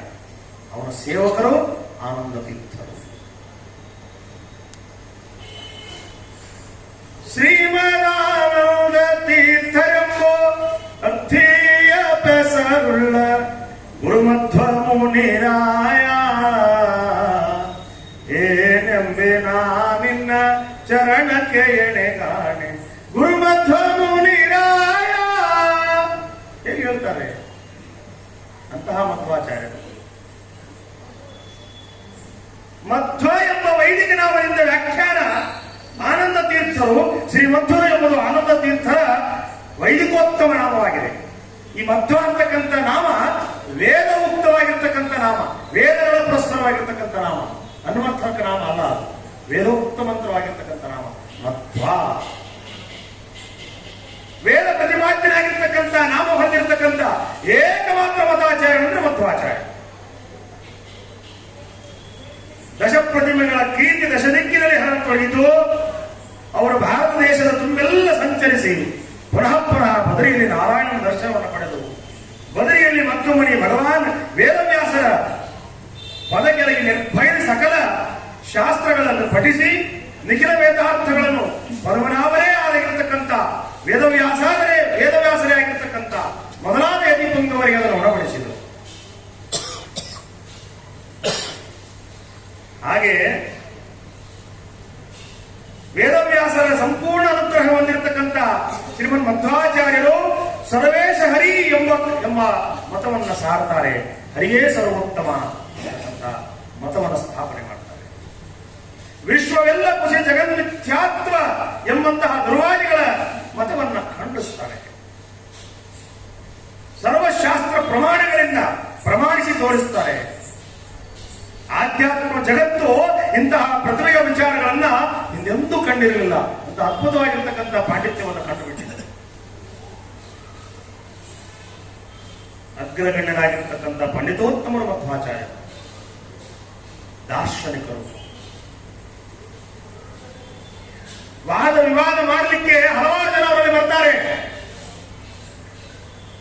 ಅವರಲ್ಲಿ ತ್ರಿವಿಕ್ರಮ ಪಂಡಿತಾಚಾರ್ಯರು ಒಬ್ಬರಾಗಿ ವಾದ ಮಾಡಲಿಕ್ಕೆ ಬಂದಾಗ ನಾವು ಪೂಜಾ ಪಾಠದಲ್ಲಿರ್ತೇವೆ. ಬೆಳಗಿನಿಂದ ನಮ್ಮ ಪೂಜಾ ಪಾಠಗಳಲ್ಲಿ ಬಹಳಷ್ಟು ಸಮಯವನ್ನು ನಾವು ಕಳಿತೇವೆ. ನಿಮ್ಮ ಜೊತೆ ವಾದ ಮಾಡಲಿಕ್ಕೆ ಸಮಯ ಆಗಬೇಕಲ್ಲ ಸ್ವಾಮಿ, ಅಪ್ಪಣೆ ಕೊಟ್ಟರೆ ನಿಮ್ಮ ಜೊತೆಯಲ್ಲೇ ಇರ್ತೇನೆ ಅಂತ. ಯಾಕಾಗ ಎಲ್ಲೆಲ್ಲಿ ಹೋಗ್ತಾರೋ ಅಲ್ಲಿ ಸಂಗಟ ಬರಬೇಕು, ಎಲ್ಲಿ ಟೈಮ್ ಉಳಿತಿತ್ತು ಆವಾಗ ಚರ್ಚೆ ಆಗುತ್ತೆ. ಹಾಗೆ ಚರ್ಚೆ ಮಾಡ್ತಾ ಮಾಡ್ತಾ ಮಾಡ್ತಾ ಮಾಡ್ತಾ ತಮ್ಮನ್ನೇ ತಾವು ಮಧ್ವಾಚಾರ್ಯರಿಗೆ ಅರ್ಪಣೆ ಮಾಡ್ಕೊಂಡ್ಬಿಟ್ಟಿದ್ರು ಮಾನಸಿಕವಾಗಿ. ಹಾಗೆ ಒಂದು ಸಲ ನೈವೇದ್ಯವನ್ನು ಸ್ವಾಮಿಗಳು ಮಾಡ್ತಾ ಇದ್ರು. ಅವ್ರು ನೈವೇದ್ಯ ಮಾಡೋದನ್ನು ಯಾರು ನೋಡುತ್ತಿರಲಿಲ್ಲ. ಇಂದಿಗೂ ಕೂಡ ಉಡುಪಿಯಲ್ಲಿ ಎಲ್ಲ ನೈವೇದ್ಯ ಎಲ್ಲ ಪದಾರ್ಥಗಳನ್ನ ಬಡಿಸಿ ಆ ಎಲ್ಲ ಹಾಗೆ ತಂದಿಟ್ಟು ಸ್ವಾಮಿಗಳ ಒಂದು ಹೊರಗಡೆ ಕೂತು ಪ್ರಣವ ಮಂತ್ರವನ್ನು ಜಪಿಸ್ತಾರೆ. ಹಾಗೆ ಕೇಳ್ಕೊಟ್ಟಿದ್ದೀನಿ ನಾನು. ಅದರ ಅರ್ಥ ಸಾಕ್ಷಾತ್ ಶ್ರೀಮನ್ ಮಧ್ವಾಚಾರ್ಯರೇ ಬಂದು ನೈವೇದ್ಯವನ್ನು ಸ್ವಾಮಿಗೆ ಮಾಡ್ತಾರೆ. ಇವತ್ತಿಗೂ ಪ್ರತೀತಿ ಇದೆ. ದ್ವಾದಶ ನಾಮ ಪ್ರೇಣಯಾಮೋ ವಾಸುದೇವಂ ದೇವತಾ ಮಂಡಲ ಖಂಡ ಮಂಡಲಂ ಪ್ರೀಣಯಾಮೋ ವಾಸುದೇವಂ. ಇಂತಹ ಅದ್ಭುತವಾಗಿರ್ತಕ್ಕಂತಹ ಮಂತ್ರವನ್ನ ನೈವೇದ್ಯದ ಮಾಡಿರ್ತಕ್ಕಂಥ ಸಂದರ್ಭದಲ್ಲಿ ಸ್ವಾಮಿಗಳು ಪಠಿಸಿ ಸ್ವಾಮಿಯ ನೈವೇದ್ಯವನ್ನು ಮಾಡ್ತಾರೆ. ಅಂತಹ ಮಧ್ವಾಚಾರ್ಯರು ನೈವೇದ್ಯವನ್ನು ನಡೆಸ್ತಾ ಇದ್ದಾರೆ. ತ್ರಿವಿಕ್ರಮ ಪಂಡಿತಾಚಾರ್ಯರಿಗೆ ಉತ್ಸುಕತೆ ಆಯಿತು. ಇಷ್ಟೊತ್ತಾದ್ರೂ ಸ್ವಾಮಿಗಳು ಹೊರಗೆ ಬರಲಿಲ್ಲ. ಏನು ಮಾಡಕತ್ತ ಅಂತ ಅಟತನ ಏನು ಮಾಡ್ತಾರ್ರಿ, ಅಟತನ ನೈವೇದ್ಯ ಏನು ಮಾಡ್ತಾರೆ ಅಂತ ಒಳಗಡೆ ಒಂದು ಪ್ರಶ್ನೆ ಕಾಳಕ್ಕೆ ಪ್ರಾರಂಭ ಆಯ್ತು. ಆಗ ಅವರು ನೋಡ್ಲಿಕ್ಕೆ ಹೋಗ್ತಾರೆ. ಎಂತ ಮಹಾನ್ ವ್ಯಕ್ತಿಗಳವರು ಅಂತಂದ್ರೆ ಮಧ್ವಾಚಾರ್ಯರ ವಾಯುದೇವರ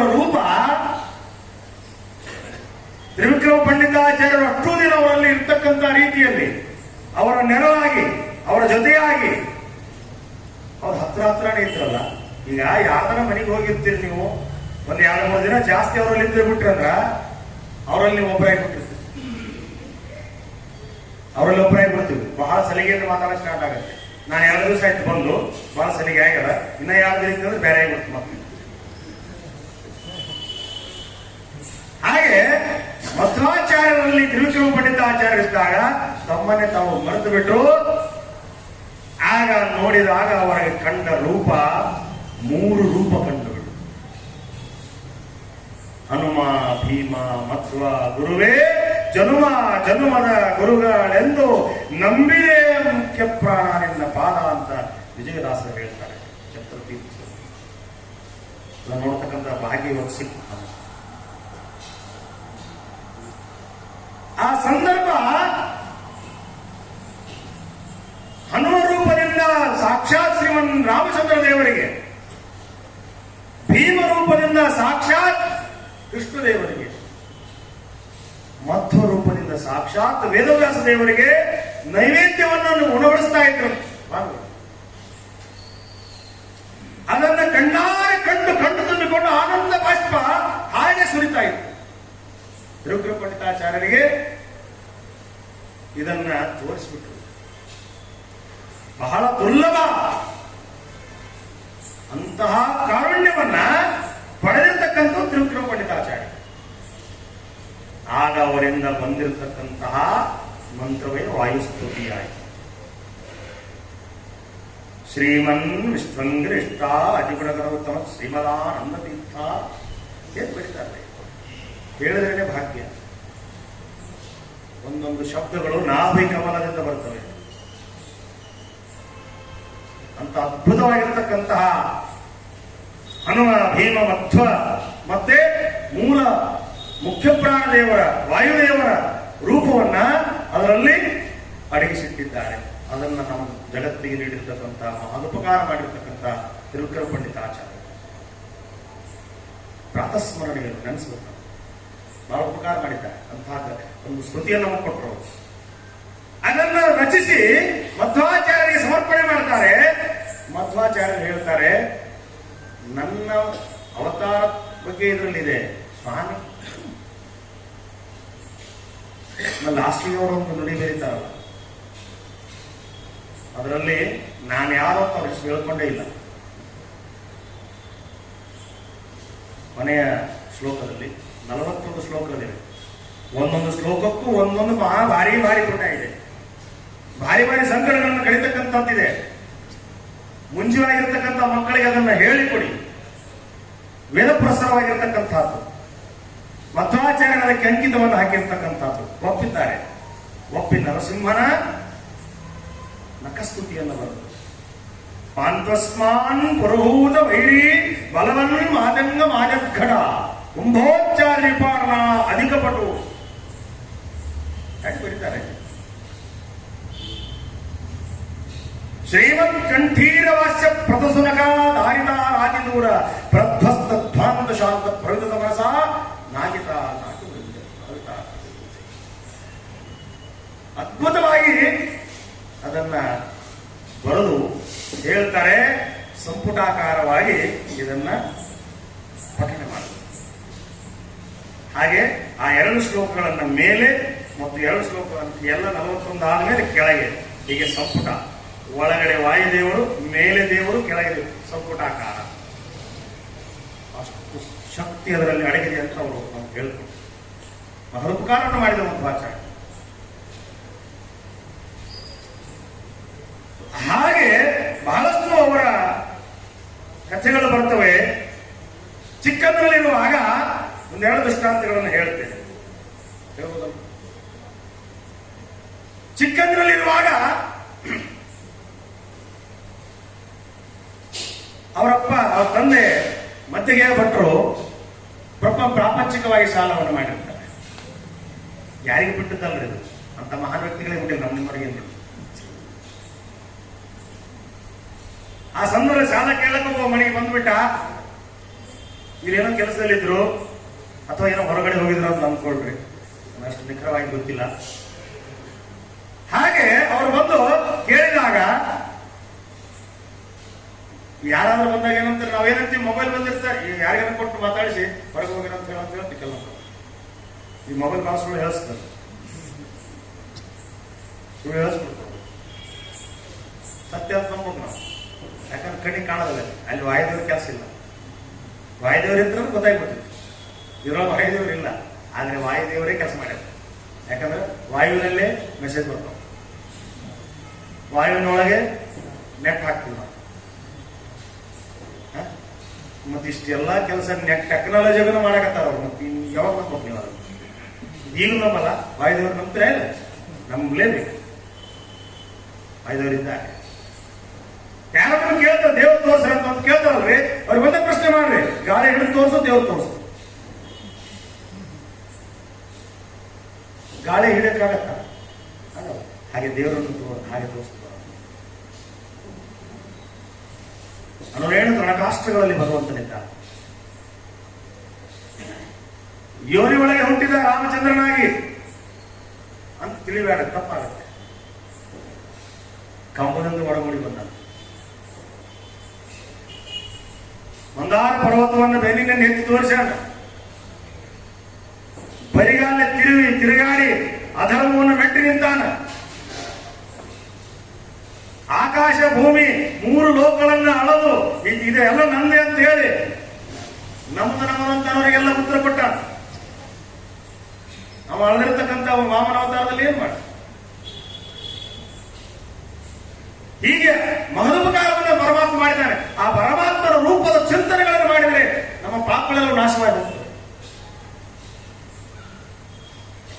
ಎಲ್ಲ ನಮ್ಮ ಎದುರಿದೆ, ನಾವು ಚಿಂತನೆ ಮಾಡಲಿಕ್ಕೆ ಮನಸ್ಸಿಲ್ಲ. ಹಾಗಾಗಿ ನಮ್ಮೊಳಗಡೆ ಪಾಪ ತುಂಬಿಕೊಂಡಿದೆ. ಪಾಪ ಅಂತಕ್ಕಂಥ ಸಣ್ಣ ಪಾಪ ಅನ್ನೋದಲ್ರಿ, ಅದನ್ನ ಆ ಪಾಪ ಎನ್ನುವ ಪಾಪವನ್ನ ಹೊರಗಾಕಿ ಭಗವಂತ ಅಂತಕ್ಕಂತಹ ರೂಪವನ್ನು ಒಳಗಡೆ ಇಟ್ಟುಕೊಂಡಾಗ ನಮ್ಮ ಛಾಪ್ ಹೊರಗೆ ಬರ್ತದೆ. ಆವಾಗ ಮನಸ್ಸು ಸಾಪ್ ಆಗ್ತದೆ. ಯಾವಾಗ ಮನಸ್ಸು ಸಾಪ್ ಆಗ್ತದಲ್ರಿ, ಅವನ ಸ್ವರೂಪ ಹೊರಗೆ ಬರ್ತದೆ. ಆ ಸ್ವರೂಪವೇ ಭಗವಂತನ ಕಾರುಣ್ಯ. ಆ ರೀತಿಯಲ್ಲಿ ಆ ಬಂದಿರ್ತಕ್ಕಂಥ ವ್ಯಕ್ತಿ ಸಾಲ ಕೇಳಕ್ ಬಂದನಲ್ರಿ, ಗೊತ್ತಾಯ್ತು ಮನೆ ಮುಂದೆ ಹುಣಸಿಗಳೇ ಇದೆ. ಇವತ್ತಿಗೂ ಕೂಡ ನಿಮ್ಗೆ ಪಾಜಕ ಕ್ಷೇತ್ರದಲ್ಲಿ ನೋಡ್ಲಿಕ್ಕೆ ಸಿಗುತ್ತೆ. ಆ ಹುಣಸಿಗೆ ಮರದ ಬೀಜದ ಬಿದ್ದಿದ್ವಲ್ಲ, ಅವನ ಬೀಜವನ್ನು ತೆಗೆದುಕೊಂಡು ಅವ್ನ ಕೈ ಪಟ್ಟಬಿಟ್ಟ. ನಮಸ್ಕಾರ ಮಾಡಿ ಹೋಗ್ಬಿಟ್ರು. ಕೆಲವು ದಿನಗಳಾದ ನಂತರ ಮತ್ತೆ ಭಟ್ರು ವ್ಯಾಪಾರಿಯ ಮನೆಗೆ ಹೋಗಿ ಸಾಲವನ್ನು ತೀರಿಸಲಿಕ್ಕೆ ಹೋಗ್ತಾರೆ. ತೆಗೆದುಕೊಳ್ಳಿ ಅಂತ ಹೇಳ್ತಾರೆ. ಏನ್ ತೆಗೆದುಕೊಳ್ಬೇಕು ನಾನು ಅಂತ ಕೇಳ್ತಾರೆ. ನೀವು ಕೊಟ್ಟಿರ್ತಕ್ಕಂಥ ಸಾಲವನ್ನ ಸ್ವಲ್ಪ ಲೇಟ್ ಆಗಿ ಕೊಟ್ಟಿದ್ದು, ತಡವಾಯ್ತು, ಕ್ಷಮಿಸ್ಬೇಕಂತ ಕೊಡಕ್ ಹೋಗ್ತಾರೆ. ಆಗ ಆ ವ್ಯಕ್ತಿ ಹೇಳ್ತಾರೆ, ನಿಮ್ಮ ಮಗ ತೀರಿಸಿಬಿಟ್ಟಿದ್ದಾನೆ. ನಮ್ಮ ಮಗ ತೀರಿಸಿದ? ನಿಮ್ಮ ಮಗನ್ನ ಕೇಳ್ರಿ. ಮಗನೂ ಕೇಳ್ತಾರ, ನಾವು ಹುಣಸಿ ಬಗ್ಗೆ ಕೊಟ್ಟೆ. ಆ ಹುಣಸಿ ಪಕ್ಕದಲ್ಲಿ ಇವರಿಗೇನು ಅರ್ಥ ಆಯ್ತು, ಅವರವ್ರು ಏನು ಕೊಟ್ಟರು, ಅವನದನ್ನ ಏನು ಕಂಡುಕೊಂಡು ಅದು ಅವರಿಗೆ ಗೊತ್ತು. ಆದ್ರೆ ಸಾಲ ತೀರಿ ಹೋಗಿದೆ. ಹೊರಗಡೆ ಹೋಗಿ ಬರ್ತೀನೋ, ಮೊಸರು ಮತ್ತೆ ಹಾಲಿಟ್ಟೀನಿ, ಅದನ್ನ ಜೋಪಾನವಾಗಿ ಕಾಪಾಡ ಅಂತ ಹೇಳ್ತಾರ. ಮುಚ್ಚಿಟ್ಬಿಡು, ನಾ ಸ್ವಲ್ಪ ಬರೋದಕ್ಕೆ ತಡವಾಗತ್ತೆ ಅಂತ ಹೇಳಿದಾಗ ಮಾರ ದೊಡ್ಡ ದೊಡ್ಡ ಕಲ್ಲು ತಂದು ಇಟ್ಟುಬಿಟ್ಟ. ಆ ಕಲ್ಲು ಇವತ್ತಿನ ನೋಡ ಸಿಗ್ತಾವ. ಮನುಷ್ಯರತ್ತಕ್ಕಾಗಲ್ಲ, ಮನುಷ್ಯರತ್ತಕ್ಕಾಗಲ್ಲ ಅಂತ ಕಲ್ಲು ಇವತ್ತು ತೋರಿಸ್ತಾರೆ ನಿಮ್ಗೆ.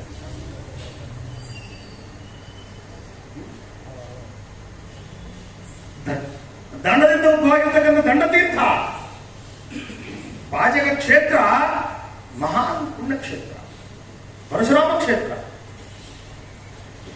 ಪರಶುರಾಮ ದೇವರ ಕ್ಷೇತ್ರ ಸಾಮಾನ್ಯ ಕ್ಷೇತ್ರ ಅಲ್ಲದು. 27 ಬಾರಿ ಭೂಮಂಡಲವನ್ನು ಸುತ್ತಿರತಕ್ಕಂಥ ಪರಶುರಾಮ ದೇವರು ಎಲ್ಲವನ್ನ ಗೆದ್ದು ಎಲ್ಲ ಬ್ರಾಹ್ಮಣರಿಗೆ ದಾನವನ್ನು ಮಾಡಿಬಿಟ್ರು.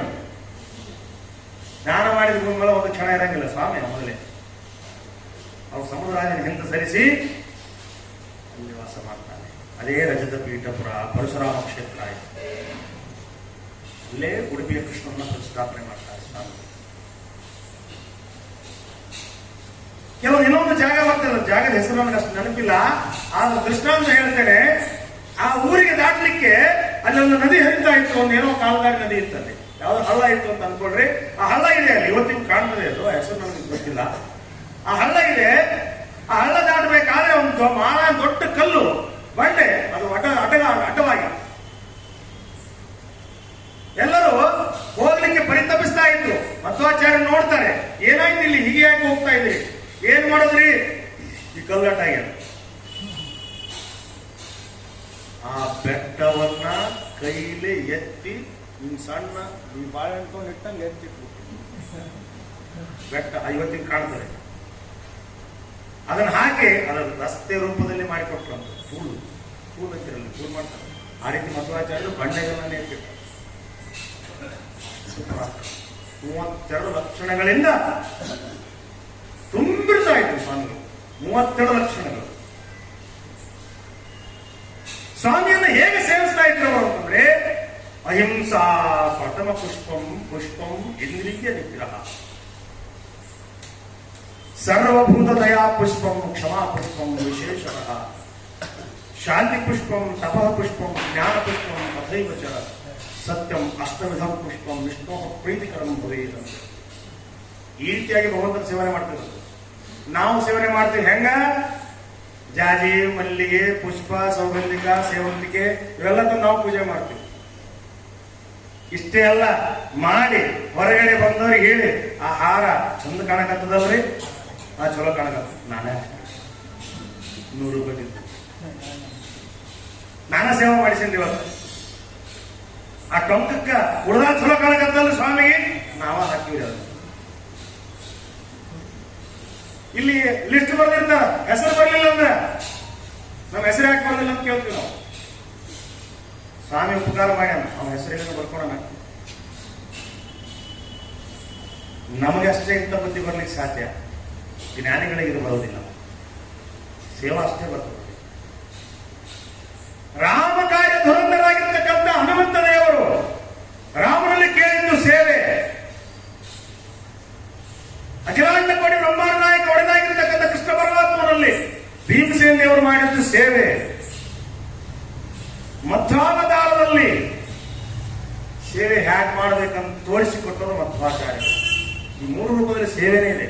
ಮೂಲ ಸೇವೆ ಭಗವಂತನ ಸೇವೆ. ಅಂತಹ ಸೇವೆಯನ್ನ ಮಾಡಿಕೊಡ್ತಾರೆ. ಅಹಿಂಸಾ ಪ್ರಥಮ ಪುಷ್ಪಂ, ಅಹಿಂಸೆಯಿಂದ ಇರುವುದೇ ಭಗವಂತನಿಗೆ ಪ್ರೀತವಾಗ್ತಕ್ಕಂಥ ಮೊದಲ ಪುಷ್ಪ. ಅಹಿಂಸೆ, ಯಾವುದೇ ಪ್ರಾಣಿಗಳನ್ನು ಹಿಂಸೆ ಮಾಡಬಾರದು ತತ್ವ. ಅಹಿಂಸಾ ಪ್ರಥಮ ಪುಷ್ಪಂ, ಇಂದ್ರಿಯ ನಿಗ್ರಹ, ಪಂಚ ಇಂದ್ರಿಯಗಳನ್ನು ನಿಗ್ರಹ ಮಾಡಬೇಕು ನಾವು. ಇಂದ್ರಿಯಗಳನ್ನು ನಿಗ್ರಹ ಮಾಡಿಕೊಂಡಾಗ 2ನೇ ಪುಷ್ಪ ಭಗವಂತನಿಗೆ ಸಮರ್ಪಣೆ ಆಗುತ್ತೆ. ಸರಳದಲ್ವೇ? ಬಟ್ ಮಾಡ್ಲಿಕ್ಕೆ ನಮಗೆ ತೊಂದರೆ ಇಲ್ಲ.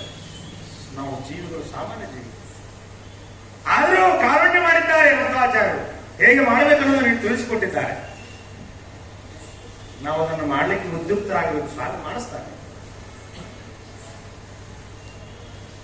ಏನು ನಿನ್ನೆ ಅನವರ್ತವಾಗಿ ಬೆಳಗಿನ ಜಾವ 4 ಗಂಟೆವರೆಗೆ ಸ್ವಾಮಿಯ ಸೇವೆ, ಭಜನಾ ಸೇವೆ, ಎಲ್ಲರೂ ಮೈಮರೆತು ತಲ್ಲೀನರಾಗಿತ್ತು.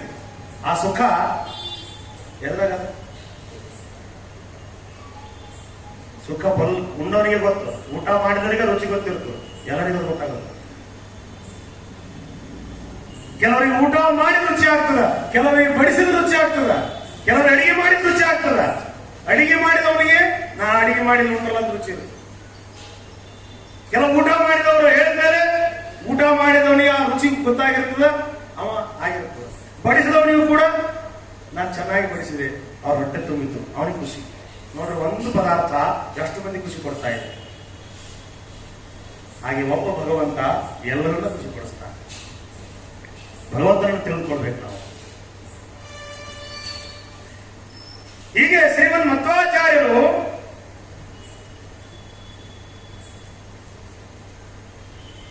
ಶ್ರೀಕೃಷ್ಣ ಪರಮಾತ್ಮನನ್ನ ಉಡುಪಿಯಲ್ಲಿ ಪ್ರತಿಷ್ಠಾಪನೆ ಮಾಡ್ತಾರೆ.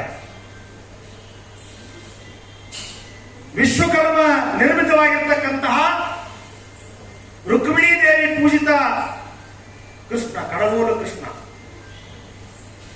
ನದಿ ಆ ಹರಿವಿನಲ್ಲಿ ಬಂತು ಅಂತ ಹೇಳ್ತಾನೆ, ನೀವೆಲ್ಲ ಕಥೆ ಕೇಳಿಸ್ತಾರೆ. ಅದನ್ನ ರಜತ ಪೀಠಪುರದಲ್ಲಿ ಸ್ಥಾಪನೆ ಮಾಡಿ ಅಷ್ಟಯತಿಗಳನ್ನು ನೇಮಿಸಿದರು. ಪ್ರತಿಯೊಬ್ಬರಿಗೆ ಸನ್ಯಾಸವನ್ನ ನೀಡಿ ಅಷ್ಟಯತಿಗಳನ್ನು ನೇಮಕ ಮಾಡಿ 2 ತಿಂಗಳಿಗೊಮ್ಮೆಯಂತೆ ಒಂದು ದಿನವೂ ಬಿಡದೆ ನಿರಂತರವಾಗಿ 16 ಪೂಜೆಗಳಾಗುವಂತೆ ನಿಯೋಜನೆ ಮಾಡಿ ಮುಂದೆ ವಾದಿರಾಜರು ಬಂದು ಅದನ್ನು 2 ವರ್ಷಕ್ಕೆ ನೇಮಕ ಮಾಡ್ತಾರೆ. ವಾದಿರಾಜ ಸಿಂಹಾಚರಣ ಅದಾದ ನಂತರ ಪದ್ಮನಾಭ ತೀರ್ಥರಿಗೆ ಮೊದಲಾಗಿರ್ತಕ್ಕಂಥ 4 ಯತಿಗಳಿಗೆ ಅವರು ಮಧ್ವ ಸಿದ್ಧಾಂತವನ್ನ ಪ್ರತಿಪಾದನೆ ಮಾಡಲಿಕ್ಕೆ, ಪ್ರಚಾರ ಮಾಡಲಿಕ್ಕೆ ಆಶ್ರಮವನ್ನು ನೀಡುತ್ತಾರೆ. ಆ ಪದ್ಮನಾಭ ತೀರ್ಥರು ಈ ಪುಣ್ಯ ಭೂಮಿಯಲ್ಲಿ ನೆಲೆಸಿದ್ದಾರೆ. ಕೆಲವು ದಿನಗಳ ಮೊದಲು ಅವರ ಆರಾಧನೆ ಆಯಿತು. ಇವತ್ತು ಅವರ ದರ್ಶನ ಭಾಗ್ಯ ನಮಗೆ ದೊರಕಿದೆ. ಅಮಿತೋತ್ಸಾಹದಿಂದ ಅಮಿತ ನಮ್ಮನ್ನು ಕರೆದುಕೊಂಡು ಹೋಗಿ ಬಹಳ ಆಧಾರಪೂರ್ವಕವಾಗಿ ನಮಗೆ ದರ್ಶನ ಮಾಡಿಸಿದ. ಅವರಿಗೆ ಧನ್ಯವಾದಗಳನ್ನು ಅರ್ಪಿಸುತ್ತೇನೆ. ಹಾಗೆ ವೇದವ್ಯಾಸರ ಸಂಪೂರ್ಣ ನಂತರ ಹೊಂದಿರತಕ್ಕಂತಹ ಶ್ರೀಮನ್ ಮಧ್ವಾಚಾರ್ಯರು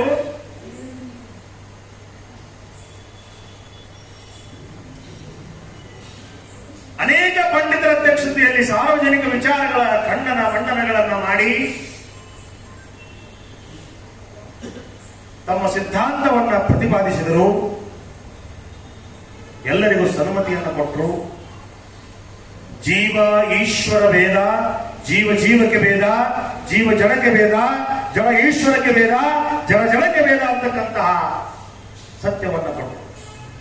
ಫಲವನ್ನೇ, ಹೊಲದಲ್ಲಿ ಬೀಜ ಹಾಕ್ತೀರಿ ನೀವು, ಬೀಜ ಹಾಕ್ತಿರಲ್ರಿ? ಯಾವ ಬೀಜ ಹಾಕ್ತಿರಲ್ಲ, ಶೇಂಗಾ ಹಾಕಿರ್ತೀರಿ, ಗೋಧಿ ಬರ್ತದೆ. ಶೇಂಗಾ ಹಾಕಿದ್ರೆ ಗೋಧಿ ಬೆಳೀತದ, ಜ್ವಾಳ ಹಾಕಿದ್ರೆ ಸಜ್ಜಿ ಬೆಳೀತದ, ಕವಳಿ ಹಾಕಿದ್ರೆ ಮೆಕ್ಕಿತೆನೆ ಬೆಳೀತದ. ಭೂಮಿ ಒಂದೇ, ಭೇದ ಆಗಿಲ್ಲ. ಹಾಗೆ ಪ್ರತಿಯೊಬ್ಬರಲ್ಲಿಯೂ ಭೇದವಿದೆ. ನೀವೇ ಓಟ್ ಹಾಕಿರೋದು ಮೊನ್ನೆ ಎಲೆಕ್ಷನ್, ನೀವೆಲ್ಲರೂ ಓಟ್ ಹಾಕಿರಿ, ನೀವ ಓಟ್ ಹಾಕಿರಿ, ನಿಮ್ಮನ್ನ ಮುಖ್ಯಮಂತ್ರಿ ಆಗ್ಯಾನ, ಭೇಟಿ ಆಗಿರೋ ಹೋಗಿ ಪರ್ಮಿಷನ್ ಮೊದಲ ಅಡ್ವಾನ್ಸ್ ತೋರಿಸಬೇಕು. ಕಾರ್ಯಕ್ರಮಗಳು ಇರ್ತಾವ, ಬಹಳ ಬಿಜಿ ಇರ್ತಾರ. ರಾಜ್ಯಪಾಲರಿಗೆ, ರಾಷ್ಟ್ರಪತಿಗಳಿಗೆ, ಪ್ರಧಾನಮಂತ್ರಿಗಳಿಗೆ ಭೇಟಿ ಆಗ್ಲಿಕ್ಕೆ ಆಗಲ್ಲ, ಸಾಮಾನ್ಯರು ಭೇಟಿ ಆಗ್ಲಿಕ್ಕೆ ಆಗಲ್ಲ. ಅದ್ರಲ್ಲಿ ಇರ್ತಕ್ಕಂಥ ಅಧಿಕಾರಿಗಳು ದಿನವೂ ಭೇಟಿ ಆಗ್ತಾರೆ. ಅವರು ಡ್ರೈವರು ದಿನ, ಅವ್ರ ಅಂಗರಕ್ಷಕರು ದಿವಸ, ಅಂಗರಕ್ಷಕರು. ನಾಡನ್ನಾಡ್ತಕ್ಕಂಥ ಸಾಮಾನ್ಯ ಸುಜೀವಿಗಳಿಗೆ ಈ ರೀತಿ ವ್ಯವಸ್ಥೆ ಇದೆ ಅಂದಮೇಲೆ ಪರಮಾತ್ಮ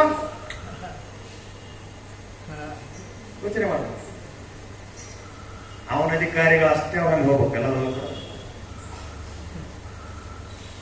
ಸ್ವಾಮಿಯನ್ನ ಮುಟ್ಟಿ ಪೂಜಿಸುವ ಅಧಿಕಾರ ತಾಯಿಗೆ ಮಾತ್ರ, ಲಕ್ಷ್ಮೀ ದೇವಿಗೆ ಮಾತ್ರ.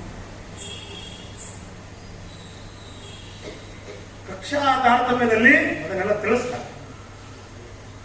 ನೀವೆಲ್ಲ ದಾಸ ಸಾಹಿತ್ಯವನ್ನು ಅದ್ಭುತವಾಗಿ ಓದಿಕೊಂಡಿರ್ತಕ್ಕಂಥ ಮಹನೀಯರಿದ್ದೀರಿ, ನಿಮ್ಗೆಲ್ಲ ಅದ್ರ ಬಗ್ಗೆ ಜ್ಞಾನ ಇದೆ.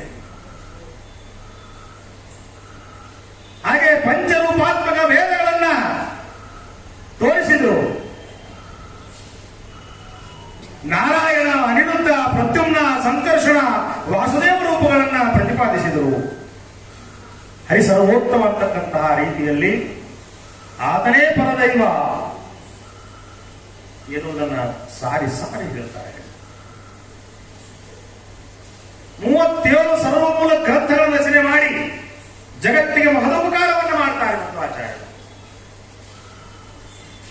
ಈ ಎಲ್ಲ ಆದ ನಂತರ ಎಲ್ಲ ತತ್ವಗಳನ್ನು ಸಾರಿ ಗ್ರಂಥಗಳ ರಚನೆ ಮಾಡಿಕೊಟ್ಟು ಉಪಕಾರವನ್ನು ಮಾಡಿರತಕ್ಕಂಥ ಮಧ್ವಾಚಾರ್ಯರು ಕೃಷ್ಣನ ಸ್ಥಾಪನೆ ಮಾಡಿದರು. ಅವರ ಕರಕಮಲಗಳಿಂದ ಸ್ಥಾಪಿತವಾಗಿರತಕ್ಕಂಥ ಕೃಷ್ಣ ಪರಮಾತ್ಮ ಇಂದು ನಮ್ಮೆಲ್ಲರ ಪಾಪಗಳನ್ನು ಕಳೀಲಿಕ್ಕೆ ನಿಂತಿದ್ದಾರೆ. ಹೇಗೆ ನಿಂತಿದ್ದಾರೆ? ಪಾಪಗಳನ್ನ ಮಜ್ಜಿ ಕಡಿತೀನಂತ ನಾವು. ನಿಮ್ಮ ಪಾಪಗಳನ್ನ ಮಚ್ಚಿ ಕಡದಂಗ್ ಕಡಿತೀನಿ, ಎಲ್ಲಾ ಪಾಪಗಳನ್ನ ಪಾಶ ಹಾಕಿ ಸೆಳೆದು ಹೋಗಿದ್ದೀರಂತ ಆ ಕಡದಂಗ್ ಕೈ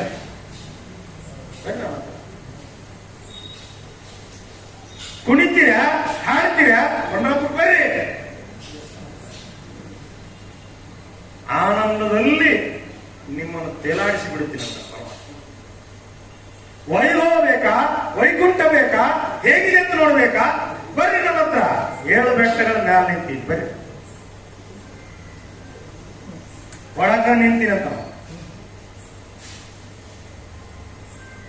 ನಾವೇನ್ ಕೇಳ್ತೀವಿ ಹೋಗಿ. ನಾನೇನು ಹೇಳಿದೆ, ನನಗದಾಗ ನನಗಿದ ಕೊಟ್ಟು ಬಿಡ್ತೀನಿ, ಹೋಗಂತ. ನೀವು ಏನಾರ ಅಲ್ಲಿ ಜ್ಞಾನ ಭಕ್ತಿ ವೈರಾಗ್ಯ ಕೇಳಿದ್ರಿ ಅಂದ್ರೆ ಸ್ವಲ್ಪ ವಿಚಾರ ಮಾಡ್ತಾರೆ. ಈ ಜ್ಞಾನ ಭಕ್ತಿ ವೈರಾಗ್ಯ ಕೇಳಿ ವಿಚಾರ ಮಾಡ್ಬೇಕಲ್ರಿ. ಆಭರಣ ಜಲ್ದಿ ತಗೊಂಡ್ಬಿಡ್ತೀರಿ. ಗಟ್ಟಿ ಬಂಗಾರ ಬೇಕಂದ್ರ ಈಗ ಹೋಟೆಲ್ಗೆ ಹೋಗಿರ್ತೀರಿ. ನೀವು ಹೋಟೆಲ್ಗೆ ಹೋಗಿ ನಾಷ್ಟ ಮಾಡಾಗ ಚಟ್ನಿ ಹಾಕ್ತಾರ ಇಡ್ಲಿ ಮೇಲೆ ಚಟ್ನಿ ನೀರಿರುತ್ತೆ. ನೀವು ಗಟ್ಟಿ ಚಟ್ನಿ ಬೇಡಿದ್ರೆ ಎಕ್ಸ್ಟ್ರಾ ದುಡ್ಡು ಹಾಕ್ತದೆ ನೋಡು.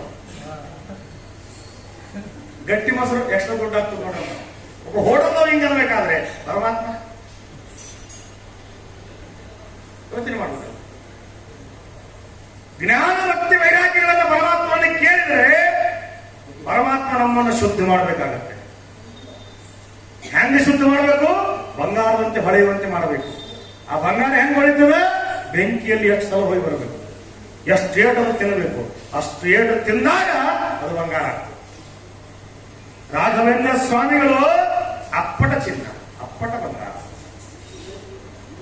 ಅವರ ಜೀವನ ಚರಿತ್ರೆಯನ್ನು ನೋಡಿದಾಗ ನಮ್ಗೆ ಅದರ ಅರಿವಾಗುತ್ತೆ. ಒಂದು ಏಕಾದಶಿ ಮಾಡಬೇಕಾದ್ರೆ ನಮ್ಮ ಪರಿಸ್ಥಿತಿನೇ ಬೇರೆ. ಅವ್ರ ದಿನ ಏಕಾದಶಿ ಅಂತ್ರಿ. ವಾರಗಟ್ಲೆ ಊಟ ಇಲ್ಲ. ಎಲ್ಲರೂ ಮಠಕ್ಕೆ ಊಟಕ್ಕೆ ಬರ್ತೀವಿ. ನಾವು ಊಟಕ್ಕಾಗಿ ಮಠಕ್ಕೆ ಬರ್ತೇವೆ. ಆದ್ರೆ ರಾಘವೇಂದ್ರ ಸ್ವಾಮಿಗಳು ಪಾಠಕ್ಕಾಗಿ ಮಠಕ್ಕೆ ಹೋಗ್ತಿದ್ರು, ಊಟಕ್ಕಾಗಿ ಮನೆಗೆ ಹೋಗ್ತಿದ್ರು. ಮನೆಗೆ ಹೋಗಿ ಅಂಗಾರಕ್ಷತೆಯನ್ನು ಹಚ್ಚಿಕೊಂಡು ಸರಸ್ವತಿ ಮಾತೆ ಏನ್ ಕೊಟ್ಟಿರ್ತಾಳೆ ಅದನ್ನ ಸ್ವೀಕಾರ ಮಾಡ್ತಿದ್ರು. ನೀರು ಕೊಟ್ರೆ ನೀರೇ ಕೃಷ್ಣಾರ್ಪಣ ಅಂತ ಭಗವಂತನಿಗೆ ಅರ್ಪಣೆ ಮಾಡಿ ಅದನ್ನ ಸ್ವೀಕಾರ ಮಾಡಿ ಹಚ್ಕೊಂಡು ಬರ್ತಿದ್ರಂತ. ಊಟ ಆಯ್ತನಂತ ಯಾರು ಕೇಳಿರಬಾರ್ದು, ಊಟಕ್ಕೆ ಬರೀ ಅಂತ ಕೇಳಿರಬಾರ್ದು. ಗಂಧಾಕ್ಷತೆ ಹಚ್ಕೊಂಡ್ಬಿಟ್ರೆ ಗೊತ್ತಾಗ್ಬಿಡುತ್ತೆ. ಅಕ್ಷತೆ ಅಂಗಾರ ಹಚ್ಚಿಬಿಟ್ರೆ ಊಟ ಆಗಿರತ್ತ. ಹೆಂಗಿದ್ರಂದ್ರಿ ರಾಘವೇಂದ್ರ ಸ್ವಾಮಿ. ಅಂಥವ್ರ ಮನೆಗೂ ಕೂಡ ಕಳ್ಳ ಬಂದಿದ್ದ. ಅಂಥವ್ರ ಮನೆಯಲ್ಲಿ ಕೂಡ ಕಳ್ತನ ಮಾಡ್ತಾನೆ. ಕಳ್ತನ ಮಾಡಿದಾಗ ಸರಸ್ವತಿ ಮಾತೆ ಹೇಳ್ತಾಳೆ, ನಮ್ಮ ಹತ್ರ ಏನೂ ಇಲ್ಲ, ಒಂದು ತೂತದ ತಂಬಿಗೆದ ಹರದ ಪಂಜದ, ಇದನ್ನ ಕಳ್ ಮಾಡ್ಕೊಳಕ್ ಬಂದಾನ. ಮತ್ ಇದನ್ನ ಕಳ್ ಮಾಡಕಂದ್ರೆ ಅರ್ಥ ಮಾಡಿದ್ವಿ. ಅದನ್ನ ಕಳ್ ಮಾಡಕ್ ಬಂದಾನ ಅಂದ್ರ ನಾವೇ ದರಿದ್ರರು. ನಮ್ಮಂತ ಕಳ್ ಮಾಡಕ್ ಬಂದ್ರೆ ಅವನಷ್ಟು ದರಿದ್ರ ಇರಬೇಕು. ಅವನಿಗೆ ಪರಮಾತ್ಮ ಹೆಂಗಿಟ್ಟಾನ ಪಟ್ಕೊಂಡು ಹೋಗ್ಬಿಡಲ್ಲ.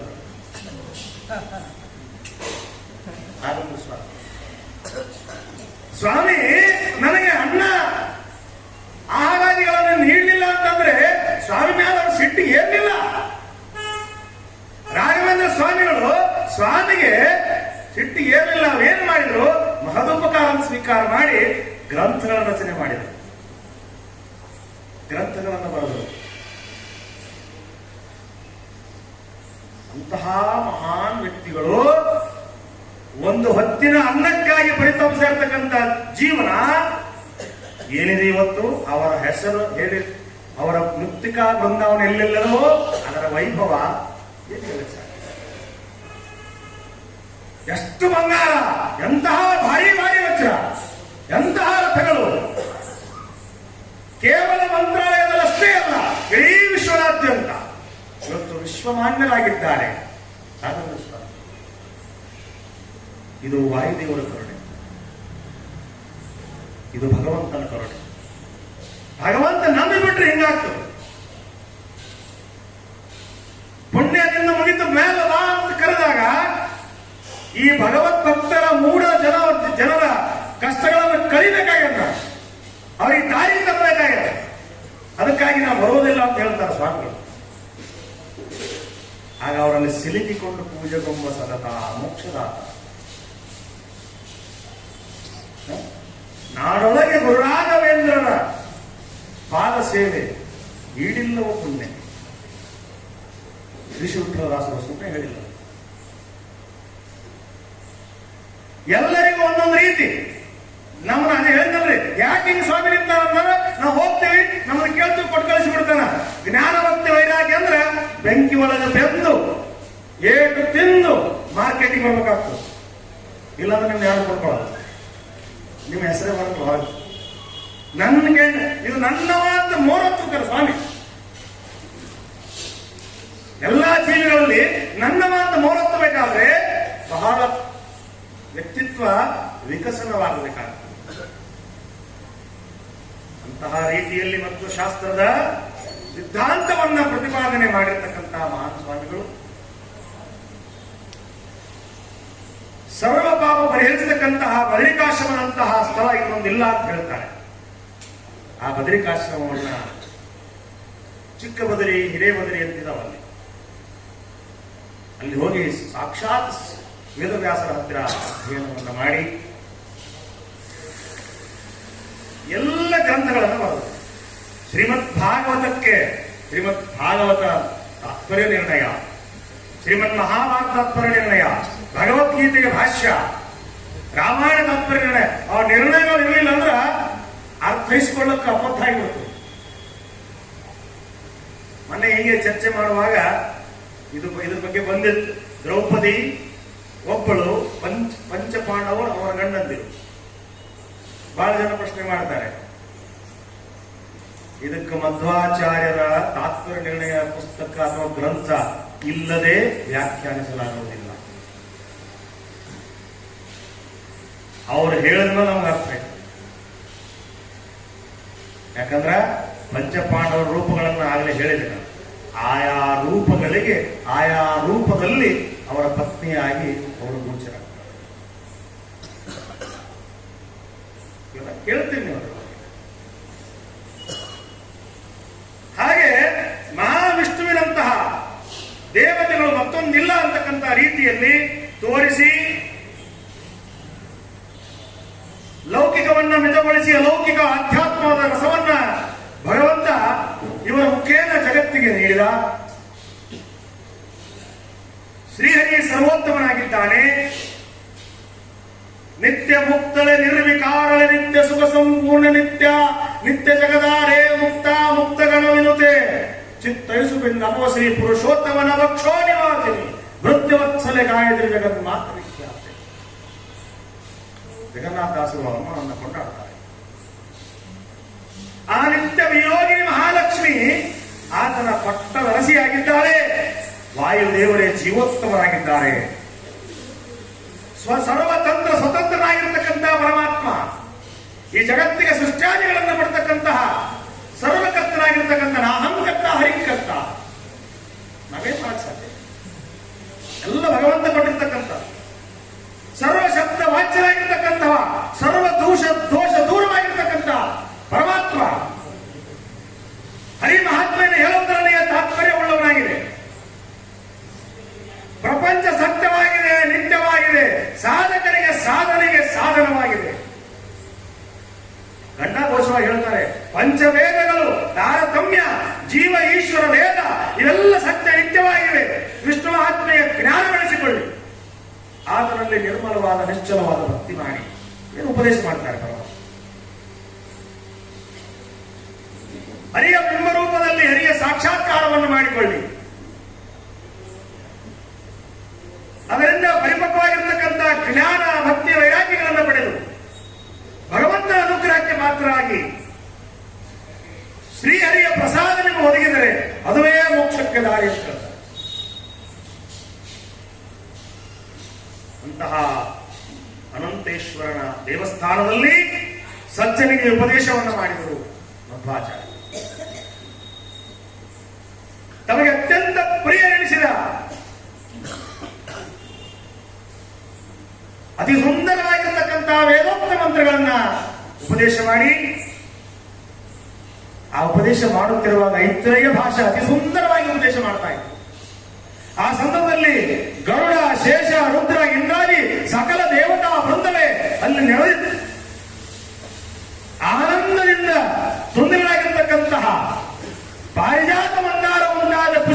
ಪ್ರೀತಿಯನ್ನ ಆನಂದ ತೀರ್ಥರ ಮೇಲೆ ದೇವಾನು ದೇವತೆಗಳು ಸುರಿಸಿದರು. ಆಚಾರ್ಯರಿಗೆ ತುಳಸಿ ಮಾಲೆ ಅರ್ಪಿಸಿತು. ಆ ದೃಶ್ಯ ಸಜ್ಜನರ ಪಾಲಿಗೆ ಸ್ವರ್ಗ ಸದೃಶವಾಗಿತ್ತು. ಇವತ್ತು ಈ ಒಂದು ಜಾಗದಲ್ಲಿ ಸ್ವರ್ಗ ಸದೃಶ ಜಾಗ. ಮಧ್ವಾಚಾರ್ಯರು ಒಂದು ರೂಪದಿಂದ ಇಲ್ಲಿ ಒಳಗಡೆ ವಿರಾಜಮಾನರಾಗಿದ್ದಾರೆ. ಹಾಗೆ ಅವರನ್ನ ಸ್ಮರಿಸಿಕೊಂಡು ಸರಿಸಿ ನೋಡಲು ಮಧ್ವಾಚಾರ್ಯರು ಅದೃಶ್ಯರಾಗಿದ್ದರು. ಮೊದಲು ಅದೃಶ್ಯರಾಗಿ ಬದರಿಯತ್ತ ತೆರಳಿದ್ದರು. ಅದರ ಮುನ್ಸೂಚನೆಯನ್ನು ಅವರು ತಮ್ಮ ಶಿಷ್ಯರಿಗೆ ಕೊಟ್ಟಿದ್ದರು. ಹೀಗೆ ಭಕ್ತರ ಎದುರಿಗೆ ಕಾಮುವುದೇ ವೈಕುಂಠ ಮುರಾರಿ ಪಟ್ಟಣ ಒಂದೇ ಕೂಗಳಂತೆ ಇದೇ ದಾರಿ ನೀ ಹಿಡಿ ಹಿಡಿ ಮುಖ್ಯ ಪ್ರಾಣರ ಬಲದೊಂದಿಗೆ ಮುಂದೆ ನಡಿ ನಡಿ ಅಂತ ಹೇಳ್ತಾರೆ. ಹರಿ ಅನುಗ್ರಹ ಪಡಿ ಪಡಿ ಅಂತ ಹೇಳ್ತಾರೆ. ಇದು ಸದ್ಗತಿಗೆ ಮಾರ್ಗದರ್ಶಿಸುವಂತ ನಿರಂತರವಾದ ಜ್ಞಾನ ಜ್ಯೋತಿಯಾಗಿರತಕ್ಕಂತಹ ಶ್ರೀಮನ್ ಮಧ್ವಾಚಾರ್ಯರು ಅದೃಶ್ಯರಾಗಿ ಬದರಿಕಾಶ್ರಮವನ್ನು ಪ್ರವೇಶ ಮಾಡಿದರು. ಅವರ ರೂಪದಿಂದ ಆ ಯತಿಕುಲ ಪರಂಪರೆ ಇವತ್ತಿಗೂ ಅನವರತವಾಗಿ ನಡೆದುಕೊಂಡು ಬರ್ತಾ ಇದೆ. ಅವರ ಅಂತರ್ಯಾಮಿಯಾಗಿರ್ತಕ್ಕಂಥ ಸ್ವಾಮಿ ಅವರಲ್ಲಿ ನಿಂತು ಆ ಕಾರ್ಯವನ್ನು ಇವತ್ತಿಗೂ ಮಾಡ್ತಾ ಇದ್ದಾನೆ. ಯಾವ ಉಡುಪಿಯಲ್ಲಿ ಪರ್ಯಾಯ ಸ್ವಾಮಿಗಳು, ಆ ಸ್ವಾಮಿಗಳಲ್ಲಿ ಮಧ್ವಾಚಾರ್ಯರು ಸನ್ನಿಹಿತರಾಗಿದ್ದಾರೆ. 2 ವರ್ಷಗಳ ಪರ್ಯಂತರವಾಗಿ ಆ ಪ್ರಾಂಗಣವನ್ನು ಬಿಟ್ಟು ಹೊರಗೆ ಬರುವಂತಿಲ್ಲ. ಕಾರಣ ಮಧ್ವರು ಅವರಲ್ಲಿ ಇದ್ದಾರೆ. ಭಾವ ಭಗವಂತನನ್ನ ಸೇವಿಸ್ತಕ್ಕಂತಹ ಭಕ್ತಿಯ ಭಾವ ನಮ್ಮೊಳಗಿದ್ದಾಗ ಮಾತ್ರ ನಮ್ಮ ಸ್ವರೂಪ ಉದ್ಧಾರವಾಗ್ತದೆ, ನಮ್ಮ ಜನ್ಮ ಪಾವನ ಆಗ್ತದೆ ಅಂತಕ್ಕಂತಹ ವಿಷಯವನ್ನ ತಿಳಿಸ್ತಾ ಮಧ್ವಾಚಾರ್ಯರು, ಭೀಮಸೇನ ದೇವರು ಮತ್ತೆ ಹನುಮಂತ ದೇವರು, ಹನುಮ ಭೀಮ ಮಧ್ವ ಈ 3 ಅವತಾರ ತ್ರಯಗಳನ್ನ ಇವತ್ತು ಪುಣ್ಯಕ್ಷೇತ್ರವಾಗಿರ್ತಕ್ಕಂಥ ಶ್ರೀರಾಮಚಂದ್ರ ಸೀತಾ ಸಮೇತರಾಗಿ ಲಕ್ಷ್ಮಣ ಸಮೇತರಾಗಿ ನಡೆದಾಡಿರ್ತಕ್ಕಂಥ ಪುಣ್ಯಭೂಮಿಯಾಗಿರ್ತಕ್ಕಂತಹ ನವವೃಂದಾವನ ಗಡ್ಡೆಯಲ್ಲಿ ದ್ವಾದಶಿಯ ದಿವಸ ಗುರುವಾರದ ದಿವಸ ರಾಘವೇಂದ್ರ ಸ್ವಾಮಿಗಳ ಗುರುಗಳಾಗಿರ್ತಕ್ಕಂತಹ ಸುಧೀಂದ್ರ ತೀರ್ಥರ ಶ್ರೀಪಾದಂಗಳವರ ದರ್ಶನ, ಮೂಲ ರೂಪವಾಗಿರ್ತಕ್ಕಂತಹ ಅವರ ಮೊದಲ ರೂಪ ರಾಘವೇಂದ್ರ ಸ್ವಾಮಿಗಳ ಮೊದಲ ರೂಪವಾಗಿರ್ತಕ್ಕಂಥ ವ್ಯಾಸರಾಜರ ದರ್ಶನ, ಮೊದಲಾದ ಯತಿಮುಂಗವರ ದರ್ಶನ ಮಾಡಿರ್ತಕ್ಕಂಥ ಹೋಭಾಗ್ಯ ಇವತ್ತು ನಮ್ಮದಾಯಿತು. ಅಂತಹ ಪುಣ್ಯ ಎಲ್ಲ ಯತಿಮುಂಗವರ ಹರಿದಾಮರಗಳಲ್ಲಿ ಪಡಮಟ್ಟು ಅವರ ಅಂತರ್ಯಾಮಿ ಆಗಿರ್ತಕ್ಕಂತಹ ಭಾರತರಮಣಕ್ಕೆ ಪ್ರಾಣಾಂತರ್ಗತರಾಗಿರ್ತಕ್ಕಂತಹ ಸೀತಾಪತಿ ಶ್ರೀರಾಮಚಂದ್ರ ದೇವರು ಪ್ರೀತನಾಗಲಿ ಅಂತ ಹೇಳ್ತಾ, ನನ್ನನ್ನ ಇಲ್ಲಿ ಕರೆಸಿ ನಾನು ಅಲ್ಪನಾಗಿರ್ತಕ್ಕಂಥವ. ನಿನ್ನೆ ಹೇಳಿದ್ದೀನಿ, ನಾನು ಬಹಳ ಅಲ್ಪ, ಇದಕ್ಕೆ ಯೋಗ್ಯನಲ್ಲ. ಮತ್ತೊಮ್ಮೆ ಹೇಳ್ತೇನೆ, ನಾನು ಇದಕ್ಕೆ ಅರ್ಹನಲ್ಲ. ನನ್ನ ತೊದಲುಡಿಗಳನ್ನ ವಾಕ್ಪುಷ್ಪವನ್ನ ಭಗವಂತನ ಕೃಪೆಯಿಂದ, ಗುರುಗಳ ಹಿರಿಯರ ಕೃಪೆಯಿಂದ ನಾನು ನುಡಿದಿದ್ದೇನೆ. ಭಗವಂತ ನುಡಿಸಿದ್ದಾನೆ. ತಪ್ಪಾಯಿದರೆ ದಯವಿಟ್ಟು ತಾವೆಲ್ಲರೂ ಕ್ಷಮಿಸಬೇಕು ಅಂತ ತಮ್ಮೆಲ್ಲರಲ್ಲಿ ಕೇಳಿಕೊಳ್ತಾ, ಈ ಅವಕಾಶವನ್ನು ನೀಡಿರ್ತಕ್ಕಂತಹ ನಮ್ಮ ಅಲಪ್ಪಲ್ಲಿ ಸಾಹೇಬರಿಗೆ ಮತ್ತೊಮ್ಮೆ ಮಗದೊಮ್ಮೆ ವಂದಿಸುತ್ತಾ, ಕ್ಷೇತ್ರದ ಅಧಿದೇವನಾಗಿರ್ತಕ್ಕಂತಹ ಸ್ವಾಮಿಯ ಪಾದಾರವಿಂದಗಳಲ್ಲಿ ಅನಂತ ಕೋಟಿ ಪ್ರಣಾಮಗಳನ್ನು ಸಲ್ಲಿಸುತ್ತಾ, ನಾವೆಲ್ಲ ಇಷ್ಟೊತ್ತು ನನ್ನ ಬಾಲನುಡಿಗಳನ್ನ ಕೇಳಿ ತಪ್ಪು ತಡೆಗಳು ಏನೇ ಇದ್ರು ಹೊಟ್ಟೆಯಲ್ಲಿ ಹಾಕಿಕೊಂಡು ನನ್ನನ್ನು ಆಶೀರ್ವದಿಸಲಿಕ್ಕೆ ಬಂದಿರತಕ್ಕಂಥ ತಮ್ಮೆಲ್ಲರಿಗೆ ವಂದಿಸುತ್ತಾ, ನನ್ನ ಈ ವಾಕ್ಪುಷ್ಪವನ್ನ ಗುರುವಂತರಿಗಾಮಿಯಾದ ಶ್ರೀ ಭಾರತೀಯ ಪ್ರಾಣಾಂತರ್ಗತನಾಗಿರ್ತಕ್ಕಂತಹ ಅಖಿಲಾಂಡ ಕೋಟಿ ಬ್ರಹ್ಮಾಂಡನಾಗಿರ್ತಕ್ಕಂಥ ಲಕ್ಷ್ಮೀ ಸಮೇತನಾದ ಶ್ರೀನಿವಾಸ ದೇವರ ಪಾದಾರವಿಂದಲೇ ಸಮರ್ಪಣೆ ಮಾಡ್ತಾರೆ. ಶ್ರೀ ಕೃಷ್ಣಾರ್ಪಣಮಸ್ತು.